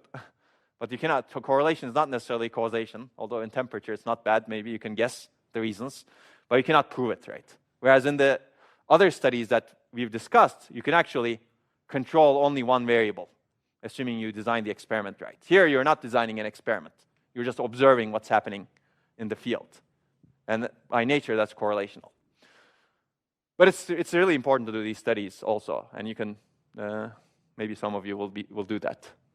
And there needs to be more of these studies, I think. We have these huge scale data centers in the world, and there's a lot of data to be collected, to be understood. I think the number of people who are doing these studies is too small compared to the amount of data that we actually have about these machines. Okay, I don't know what this is. So there are some other works that I'm not going to cover. This is actually interesting. This basically talks about some potential vulnerabilities in NAND flash memory and potentially exploiting it for security attacks. This is not easy, I think. Again, it's not easy because flash memory is not directly exposed to your programming language, right? You go through layers of operating system, file system calls, and then even after that, there's a controller sitting in between those requests that is coming from the system and how it handles those requests, right? So how do you actually bypass all of those to induce attacks? It's not easy, I think. But there's some vulnerability here.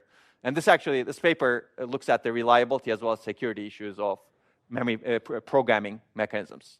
If you remember, we have different kind of programming mechanisms. If you want to program a multi-level cell, you do two-step programming, right?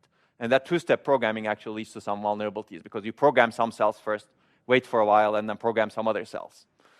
Okay, but if you want to learn about that, this is the paper to take a look at. And we've already discussed this one. Now let's take a look at 3D NAND a little bit. Any questions so far?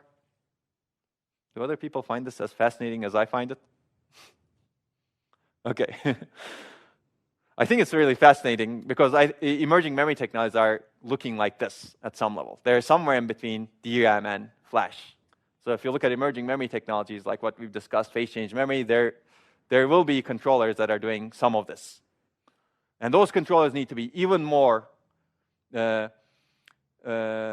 careful than flash controllers because the latencies of those memories are much lower than flash memory. Yet you need to actually do a lot of error correction to make sure that they work also. And as a result, similar techniques are going to be employed in those controllers in a much more efficient manner. Okay, so let's talk about 3D NAND, because so far, actually, all of the data that I presented is from 2D planar NAND. And it's very interesting still, and it's going to be even more interesting, especially when 3D NAND scales down to smaller feature sizes. And at some point, flash manufacturers were actually very limited in terms of planar flash memory. And all of these error studies are extremely important, and they're still very important. But 3D NAND relaxed things a little bit and changed things a little bit. And we're going to talk about that, because it enabled another level of freedom, which is the 3D stacking nature.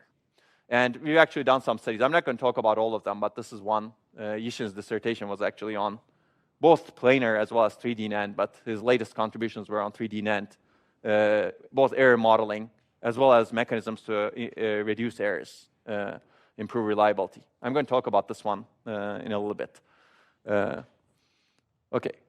So basically, we have this lifetime problem. I think we see this before. Generation N looks like this, and this is an example. Raw bit error rate curve looks like this, and you have to achieve some. You have some ECC that achieves some lifetime, right?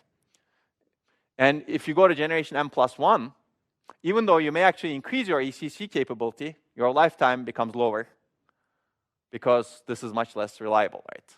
I've shown this in a much different way earlier when we first started the flash memory lectures, but this is really the fundamental problem. You move from one generation to another generation, even though you may actually have increased ECC capability, you actually get less lifetime. And I've shown you the numbers for this very early on in the previous lecture, lecture 14B. Okay.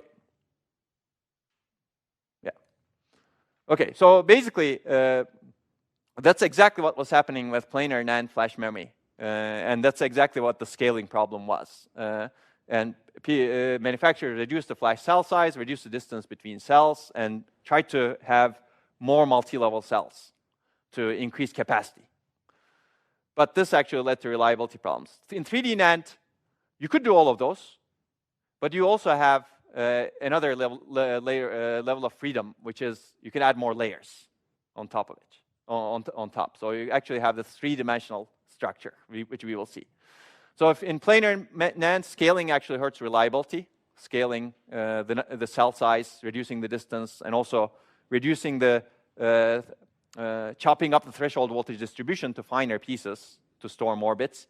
They all hurt reliability, and we've studied that a lot. Now, this is not well studied, and we're going to change that now when we discuss this. So all of these that we discuss is applicable over here, but there's more. Now, the upside here is, what did the manufacturers do? This level of freedom provided them a breathing space, if you will. Now they're operating in that breathing space, where they don't need to reduce the flash cell size as much. Now they actually increase the flash cell size.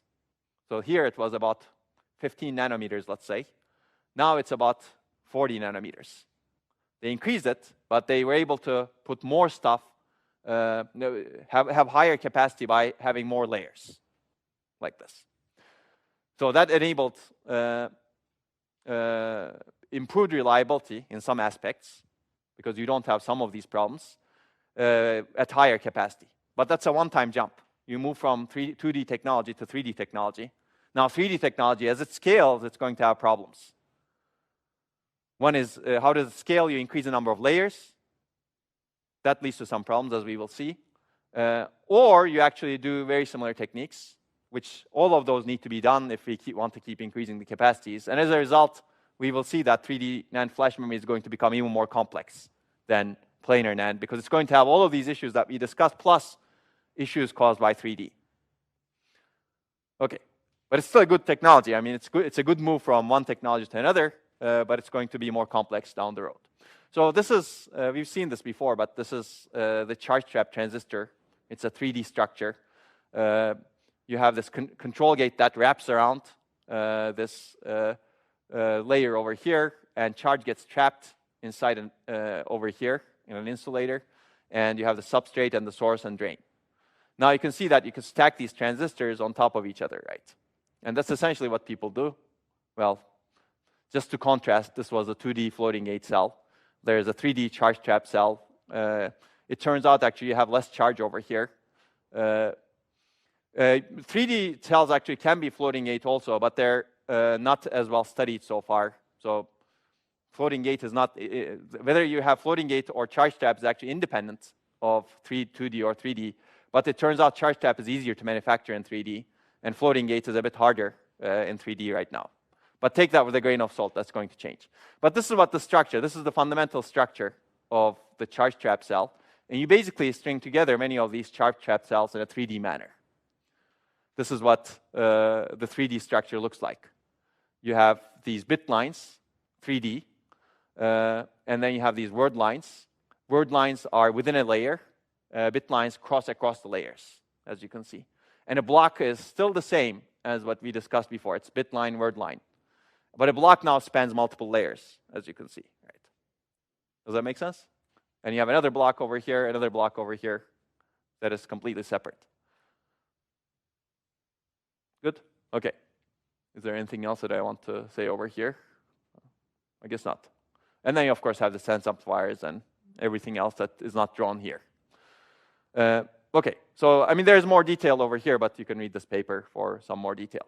So now let's take a look at the comparison of some of these errors that we've studied. Program erase cycling, I'm not going to go into detail, but this is discussed in that paper, this paper that I mentioned over here. But program erase cycling, it turns out, this is wear out. 3D cells are less susceptible because charge trap transistors that are large are good for now. So this is not as big of a problem at the moment. But as the cell size scales down, this is going to be a bigger problem, as we discussed. Program errors, program interference errors, basically 3D is less susceptible again for now. Because the cell size is large, they use one-shot programming. They don't do this two-step programming that's really needed as the cell size becomes smaller. And as a result, this is also less susceptible. Cell-to-cell interference is also less of an issue in 3D because you have a larger manufacturing process technology. As I said, it's 35 to 40 nanometers as opposed to 15 nanometers, let's say, 10 to 20. Data retention is actually a bigger issue, it turns out. 3D is more susceptible in this case because you have this early retention loss problem. Whenever you program, after you program, you quickly lose data. So you need to have solutions to this. So retention loss, longer time retention loss is a problem in planar, but early retention loss is a big problem actually in 3D. And read disturb, again, is less susceptible because of the larger manufacturing process technology. So this is the breathing room that you see, right? The manufacturers got a breathing room because they were able to actually invent a new technology where they could manufacture much better. A lot of the error characteristics are better, but some of them are worse. But now if you go down, if you scale everything to a very smaller sizes, all of these errors are going to become more important again. So I'm going to go over one paper very quickly, just to give you a flavor of what are things that are slightly different than 3D. I'm not going to cover the things that are similar. Basically, the motivation is clear, right? 3D NAND error characteristics are not well studied. Actually, these two papers that I just mentioned earlier are the only two areas that are with real 3D NAND flash devices that give you comprehensive data. So we wanted to understand and mitigate 3D NAND errors to improve lifetime. So basically, understanding requires characterization. So it turns out there are some conclusions over here. One is very interesting. You basically have huge effect of process variation across these different layers. So there is basically more than one order of magnitude error rate difference between layers. Some layers that are in the middle actually have very high error rates for various reasons. So that's one problem. Early retention loss is another problem. Error rate actually increases by 10x after 3 hours after programming. And this is much higher than actually planar. And there's also retention interference, which I'm not going to cover that much. It's not observed before in planar NAND. Basically, you have this retention loss interference problem that you can read in the paper.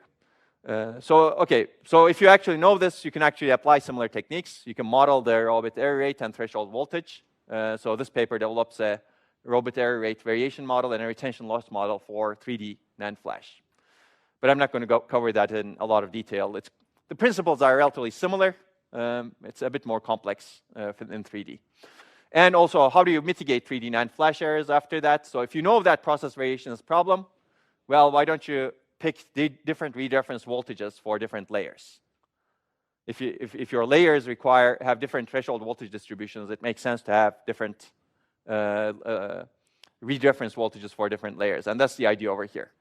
And also, if your layers are actually very disparate from each other in terms of error rates, maybe you actually do better interleaving of your rate such that you pick blocks in a more balanced fashion. And I'm going to talk about that briefly. And also, there's retention model aware reading that basically adapts the read reference voltage to the predicted retention. And actually, if you do all of this, you can improve 3D flash lifetime by about 2x, 1.85x, or keep the flash memory lifetime and reduce the error correction code overhead by about 80% in this case. Again, you can play different tricks, right, depending on what you want to do. So let's take a look at this very quickly. I'm going to focus on the interesting characterizations. Basically, this is another look at the 3D chip, right? I didn't show it exactly like this before, but it actually looks like this. You have these different layers, and this is one word line, this is another word line, and this is the bit line, as you can see. And this is one block over here. This is another set of blocks over here. This third one is another, fourth one is another one. And that's a flash cell, as we know. So basically, these may have different error characteristics, and they do have different error characteristics depending on which layer you're at. And we did have some characterization methodology that you can read in the paper. So this is the layer number, normalized. And this is the raw bit error rate. And these are MSB and LSB pages. You see that there's a huge variation across the layers. The lowest layers are actually the ones that are in the lower bottom part. And the ones that are in the middle are actually susceptible to more more errors. Well, part of the reason is you're sandwiched in between, right? You really have a lot of effects going on because you're really affected by many layers if you're somewhere in between. And that's one of the explanations over here. Of course, there needs to be more characterization and understanding to understand this. But this is a real effect. It's measured across many chips. You have a significantly higher error rate in the middle of the stack. Does that make sense? Okay. Okay, and MSB and LSB has a difference also, but you can read the paper for that. And that's the maximum raw bit error rate happens in these layers in the middle. And other chips see similar trends. Okay. So there's a retention loss phenomenon also. You basically lose charge. Except in planar NAND, this happens to be a much slower process, whereas here, it happens to be a much faster process. Due to the properties of this charge trap, it happens to be very quick. So you quickly lose data. So this is an example of this. This is the raw bit error rate that you get, and this is the retention time. As you can see, this is much slower process in planar, and this is much faster in 3D. Basically, if you want to have 3 hours retention time, you get 10x more errors compared to the base over there. And you get 10x more errors if you want to have 11 days more retention time. And you get 10x more errors if you want to have 3 years more retention time. So you get a lot of errors, basically. But here, it's actually a lot. Early retention loss, that's why this is called early retention loss phenomenon. You accumulate 10x more errors very quickly in the very beginning, right after programming. Okay. So how do you, okay, I'm going to, and also there's another thing, amount of retention losses correlated with neighbor cell states. I mean, that's actually true for planar NAND, but it's actually much bigger effect on 3D NAND. So you need new mechanisms to tolerate these different observations that we just discussed. And there's more detail in the paper that you can take a look. So how do you actually develop new mechanisms? Well, we're going to develop new models. We're going to model the threshold voltage distribution of 3D NAND. And we're going to try to predict the read reference voltages just like we did. And we want to actually predict the raw bit error rate as well. So there's a raw bit error rate model in the paper. And I mean, these fundamentals don't change between 3D NAND and 2D NAND. You still have this sort of distribution, except that distribution varies across layers, right? And we want to do the same thing that we've done before. We want to predict these voltages. So this is the retention loss model.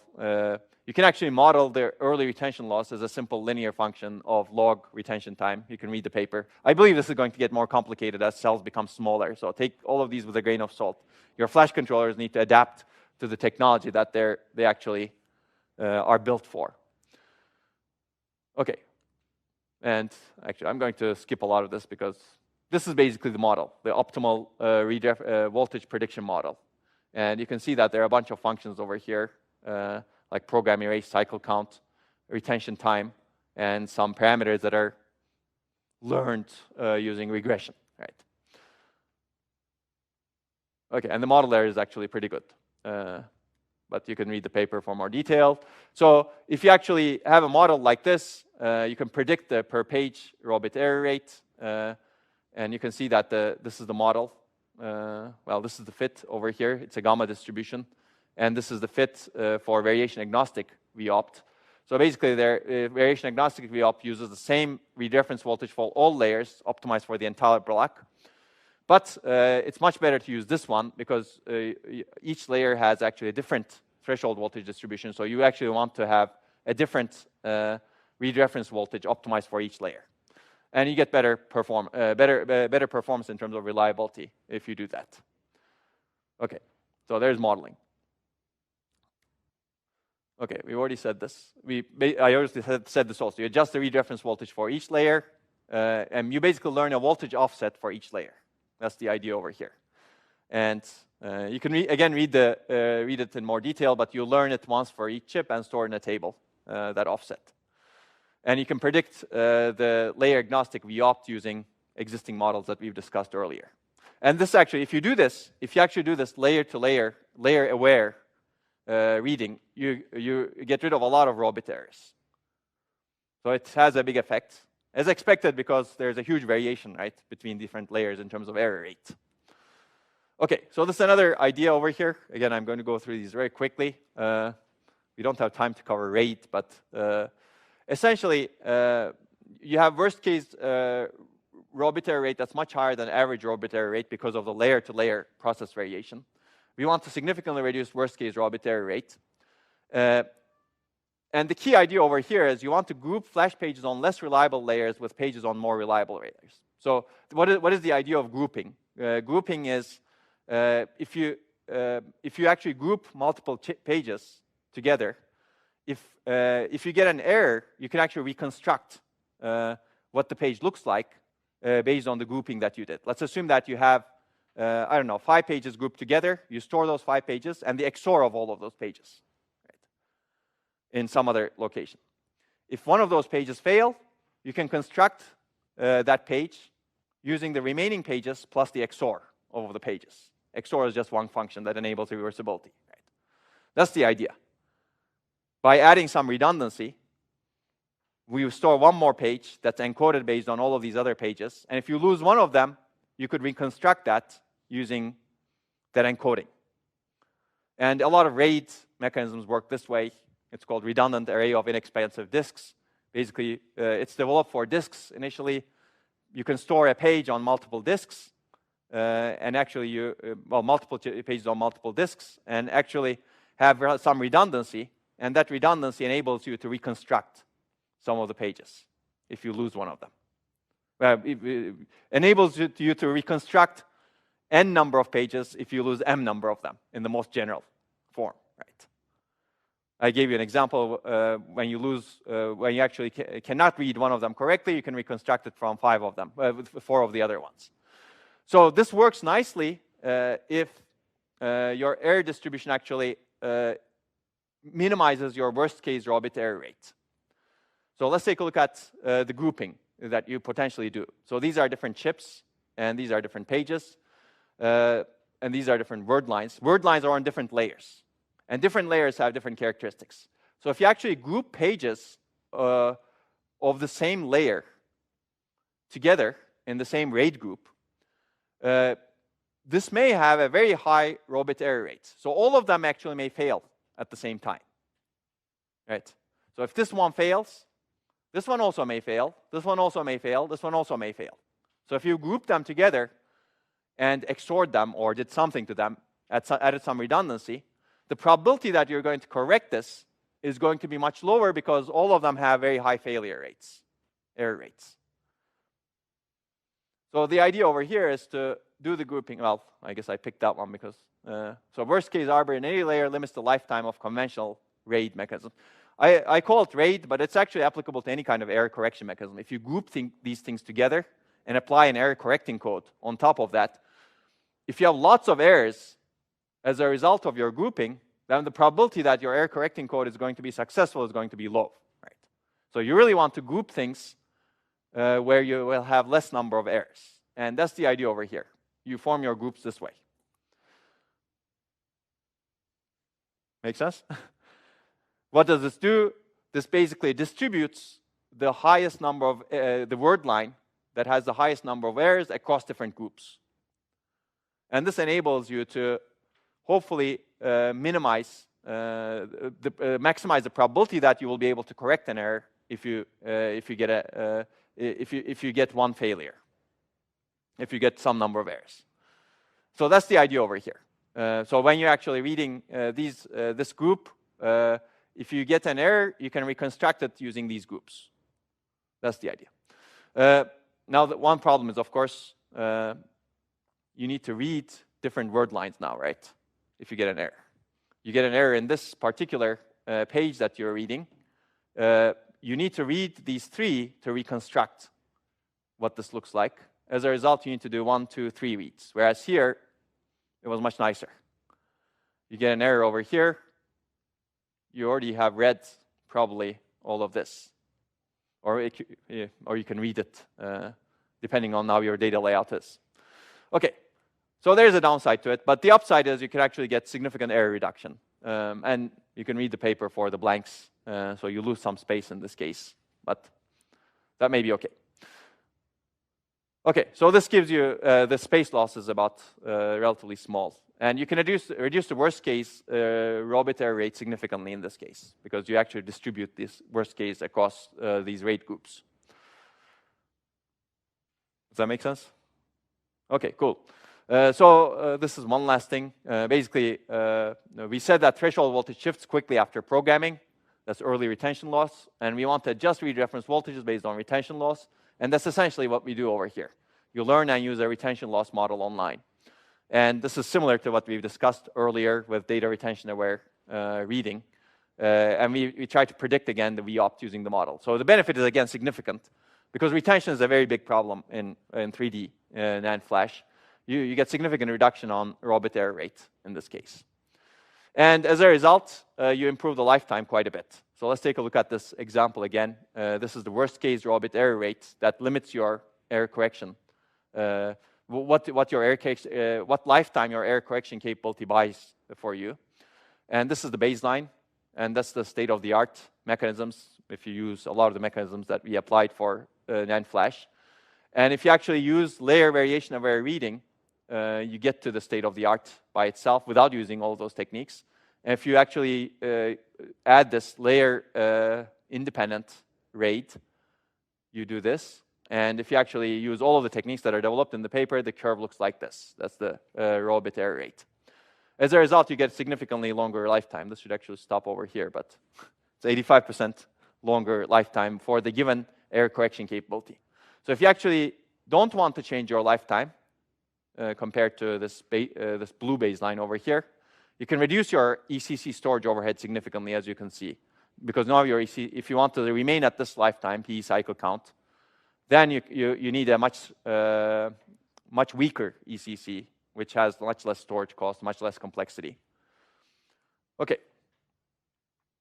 Okay, I think I've discussed everything over here. I'm not going to go through this in detail. There's also some more things here, which basically adapts neighbor-assisted correction to the retention interference.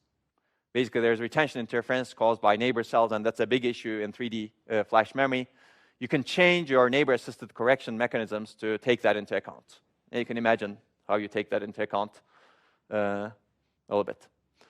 Okay, so this conclusion I'm going to skip because we already covered all of that. But this is an example of 3D NAND flash being different from planar flash. It's a little bit more complex, as you can see, because now the layers add more complexity, and understanding them is actually not that easy. And going forward, I think it's not just going to be the layers, but everything else. As cells become smaller, layers become more, we're going to see more effects. So this flash scaling problem will not get easy going into the future, because we don't have a fourth dimension to scale to, as far as I know, at least physically. Or maybe some of you know how to scale to the fourth dimension. Okay. Okay, and if you're interested, you can read this paper. That's the state of the art, basically, in 3D NAND flash memory, along with the other paper that I mentioned. Okay, how are we doing on time? Good? 2:14. Any questions? You guys have been silent today. Either these are really fascinating and you're just fascinated on looking at it, or these are really boring. Which one? Take a vote. Who's fascinated by this? Okay, some people, maybe. Yes. Yeah, good. Yeah, let's go back. That 21x plot. Uh-huh.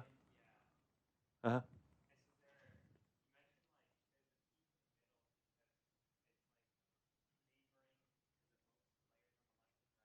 Yeah.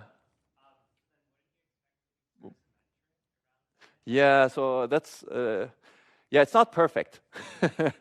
Basically, the manufacturing is not perfect, and there are heat issues also that we don't fully understand or model.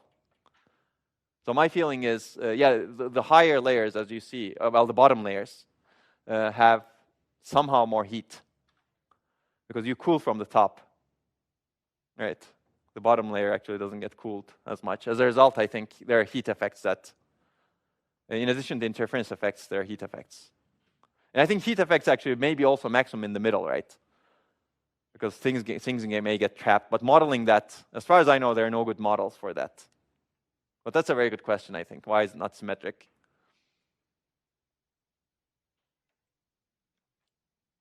What else?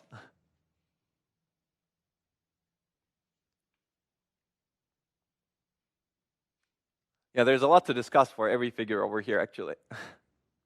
And we don't know enough because this is new technology. There's more that needs to be done. And we don't even know enough about DRAM, right? Of how heat gets distributed across DRAM. That's. What else? Any other questions?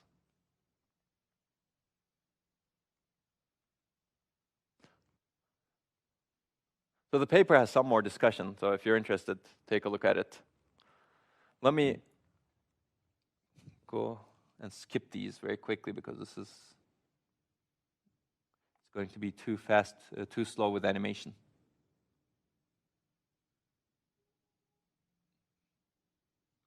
No. Okay, I think this is much better. Okay, let's do this. So if there are no questions, I'm going to move to the next thing. Okay, I'll give you one more idea before we are done with flash memory lectures. This is going to be similar to what we've discussed earlier. I alluded to it. Actually, I gave the idea also. And this is basically the idea of grouping different blocks in different ways to fix the refresh problem. Yeah, I mean, we've discussed the refresh is employed. Unfortunately, actually, refresh is not good. When you actually are toward the end of the lifetime, if you're really pushing the boundary, frequent refresh consumes the majority of the endurance improvement. Meaning, you have some endurance improvement that you get from refresh, but if you're actually toward the end of your lifetime, you need to do a lot of refresh, and a lot of refresh causes a lot of remapping of the pages, of the same page. And that actually gets rid of some of your endurance improvement, because when you remap, you're actually doing program erase cycles. Right?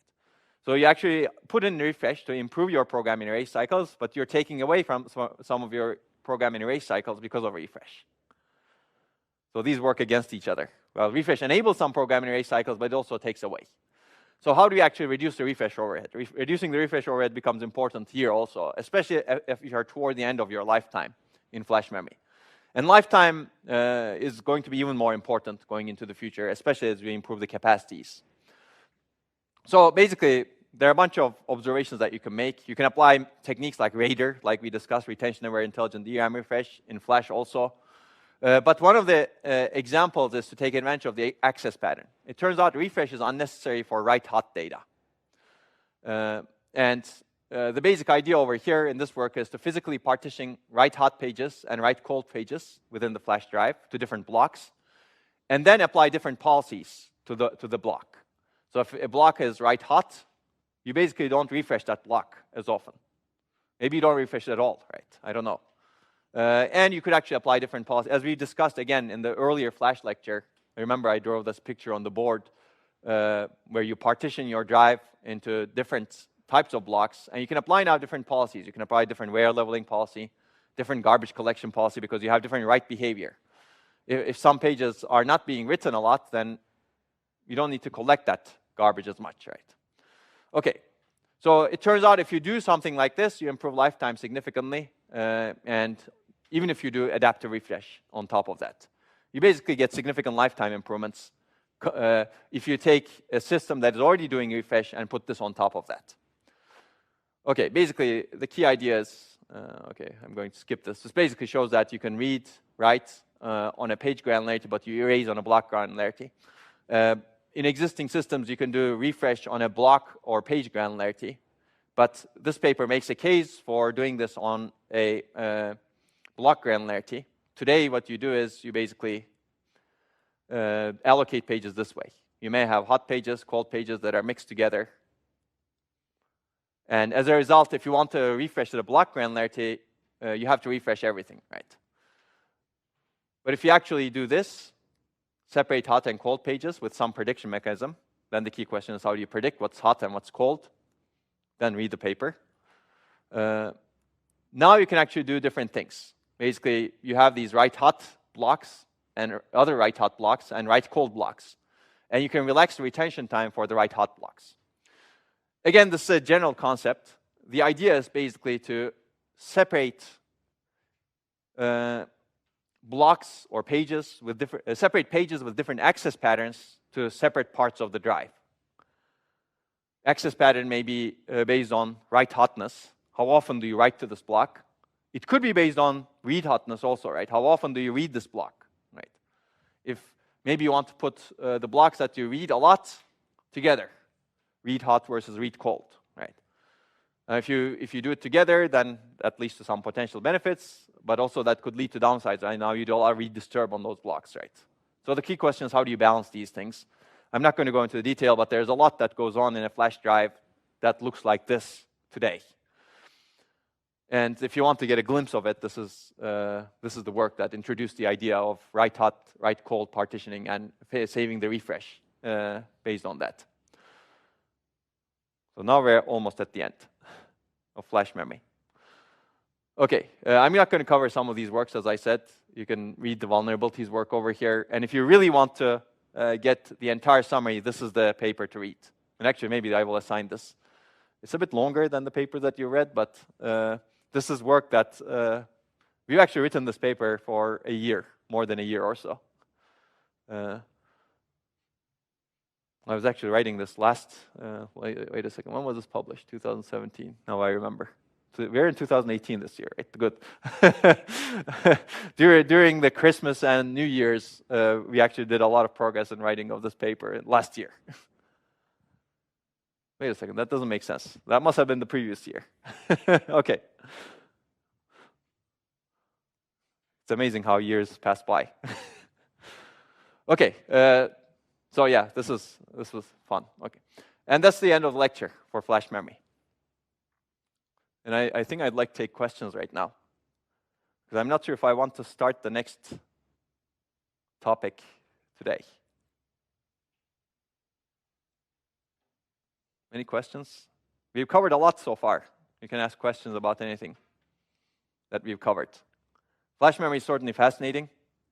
As I said, this is going to be even more important when emerging technologies emerge. And some of them are really almost emerged, like the 3D X point, right? And there are already SSDs. but there's going to be a memory 3DX point soon. And understanding those technologies and making use of them will be important. DRAM is important, as we know.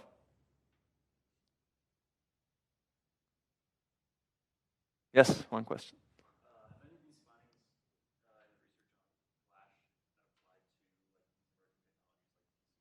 That's a great question. My feeling is yes, some of them, certainly. Some of them are not applicable because the device doesn't operate that way. But some of them, I believe, have yes. But there's not enough public information in that area, unfortunately. Yeah. For example, I'll give you an example that's more or less public. Basically, wear leveling. These emerging technologies have an endurance problem, similar to flash. So they all need to do wear leveling internally. And some of the techniques that have been inspired by flash are used for PCM SSDs, for example. But of course, they're a little bit more efficient and slightly different. But refresh is another example. PCM as a retention loss phenomenon. There's some amount of refresh that goes on in those devices also. But there's more to come, especially as these devices become analyzed. We'll understand them more. And yes. So could it be like that one-to-one mapping that we have in DRAM, like address to also gets like more broken up if you use PCM? Additional hard disk, you have like block sectors like there, and then SSD like it moves around. Exactly, yeah. So in PCM, it could move around also, yes. It's very hard to tell without public information. But with the endurance problem, you have a layer of remapping, potentially. Right? It does move around with wear leveling. But the mechanisms, maybe, in Flash, for example, you have this mapping table, right? The DRAM is used as a mapping table. You get as I discussed last time, you have a logical address coming in, and then you have a physical Flash address that's translated. That kind of access may be too high overhead for PCM. Because in Flash, your access latency is very long anyway. What is another DRAM access before that? But in PCM, your access latency is closer to DRAM if you want to do another DRAM access before it. Because if I remember correctly, like the architecting for PCM, you assume somewhat of wear leveling. That's right, exactly, yeah. Exactly, yes. In that work, actually, we assumed there's wear leveling, perfect wear leveling. Even then, you didn't have good lifetime, right? Yeah. Yeah, so there is some wear leveling that is employed, and people have proposed it. I'd be happy to point you to some of them if you're interested. Yeah, so the low latency is usually achieved by arithmetically determining the address you map to. So once in a while, you shift the mapping that you have. Of course, this requires moving some blocks, but if you do it infrequently enough. In Flash controllers, it's very heavyweight because you basically have full flexibility as to where you map an address, right? That requires a full mapping table. But if you actually take an arithmetic function of the address and you shift that function to point to different locations once in a while,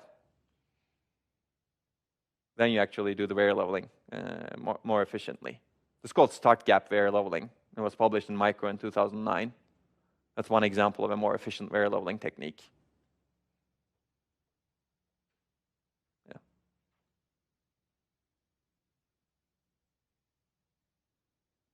These are very good questions.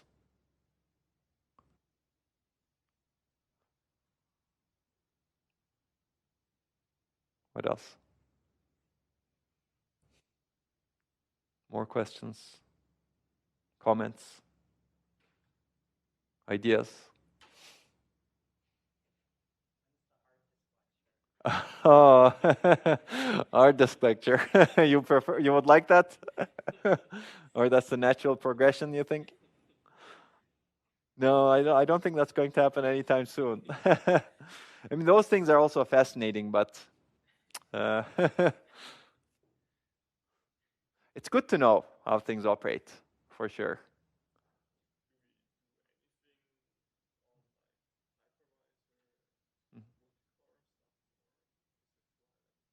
You mean in the remaining part of the course? We'll talk about multi-core, but we're not going to look into the hypervisor a lot. That's a bit. It should be covered in a more operating system course, but maybe in a future incarnation, yes. There are a lot of interesting things over there also, like scheduling and resource management. We're going to touch into resource management issues, but not as much from the hypervisor. Yeah, unfortunately, we don't have much time. And there are a lot of fascinating things. I find hard disk very fascinating, for example. Yeah, the problem is there should really be a storage systems class probably to teach it. I'm not sure if it exists. Probably not. But also, I think it's good to know, but the technology itself is not going to flash memory is actually a revolutionary technology, I think. That's really displacing a lot of the hard disks quite a bit. Like even in terms of reliability, flash memory is much better. People didn't think that would be the case, but compared to moving parts, mechanical parts, error rates that are seen in the field shows that flash memory is a better option. But of course, cost-wise, hard disks are hard to beat compared to flash memory. And then the next lecture could be on tape. I'm not sure if anybody teaches that actually at this point.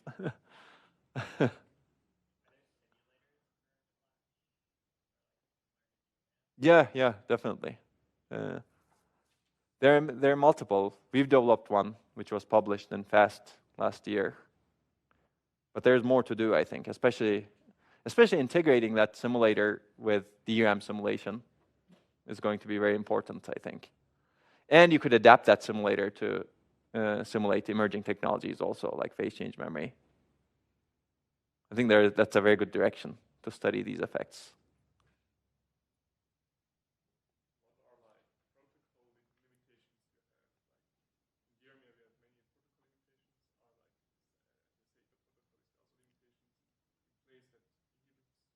Yeah, absolutely. Protocol is always your limiter. So right now, a lot of the flash devices don't use SATA. It's more PCIe, a faster, higher bandwidth protocol. But you can still find devices that use SATA, I think. But you're limited, basically. You're limited as to what you can express, and you're limited as to what you can send back, right? It'd be much nicer if the whole system was integrated much closer to each other. That's right, yes. You're limited by the bandwidth over there. Device actually can be much more capable, potentially, in terms of latency, especially latency. But you have to go through this interface. That's very limited. And also, you cannot express much from that interface, right? If you're running an application has some characteristics. Today, actually, people want to do that, but they're limited by that interface. For example, I want to say, okay, I access these pages very, very frequently. If I want to communicate that to the device, there's no way. It's all discovered today by the device somehow. Yeah, but that's a great question, I think. Those interfaces are some of the most limiting things that we have in systems today. The DRAM interface, the SSD interface.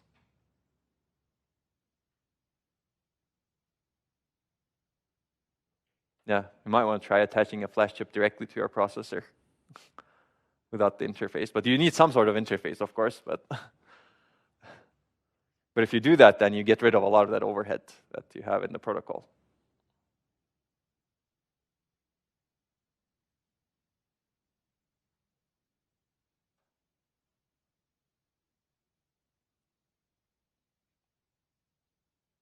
Yeah, there are three big limiters to innovation, I think, in research, or maybe in general. One is mindset. If you don't have the right mindset, you limit your innovation to begin with. The second is interfaces. If you don't have the right interfaces, you limit the innovation because you partition things in the wrong way. I think the third one is reviewers. They limit innovation also by being unreasonable. If you want to generalize that, I guess people who are against innovation are that's also about mindset, but mindset goes across, right? It's the researcher's mindset as well as the people's mindset. But interface is a big, in my opinion, interfaces are up there. It's a very hairy place because it's very hard to change some of these interfaces because there are a lot of players involved in it.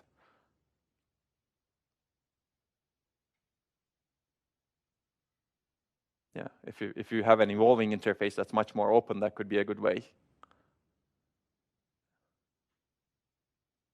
Okay, any other questions? This is a good discussion. We should have more of that, I think.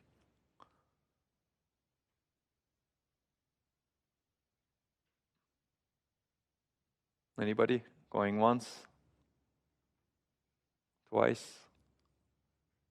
Should I go 3 times? Okay, so we'll continue tomorrow. I think we'll start with more multi-core type issues tomorrow. So we're done with the memory system quite a bit, I think. Although we're going to talk about a lot of memory system issues in multi-core again. But we're not going to talk about more memory devices.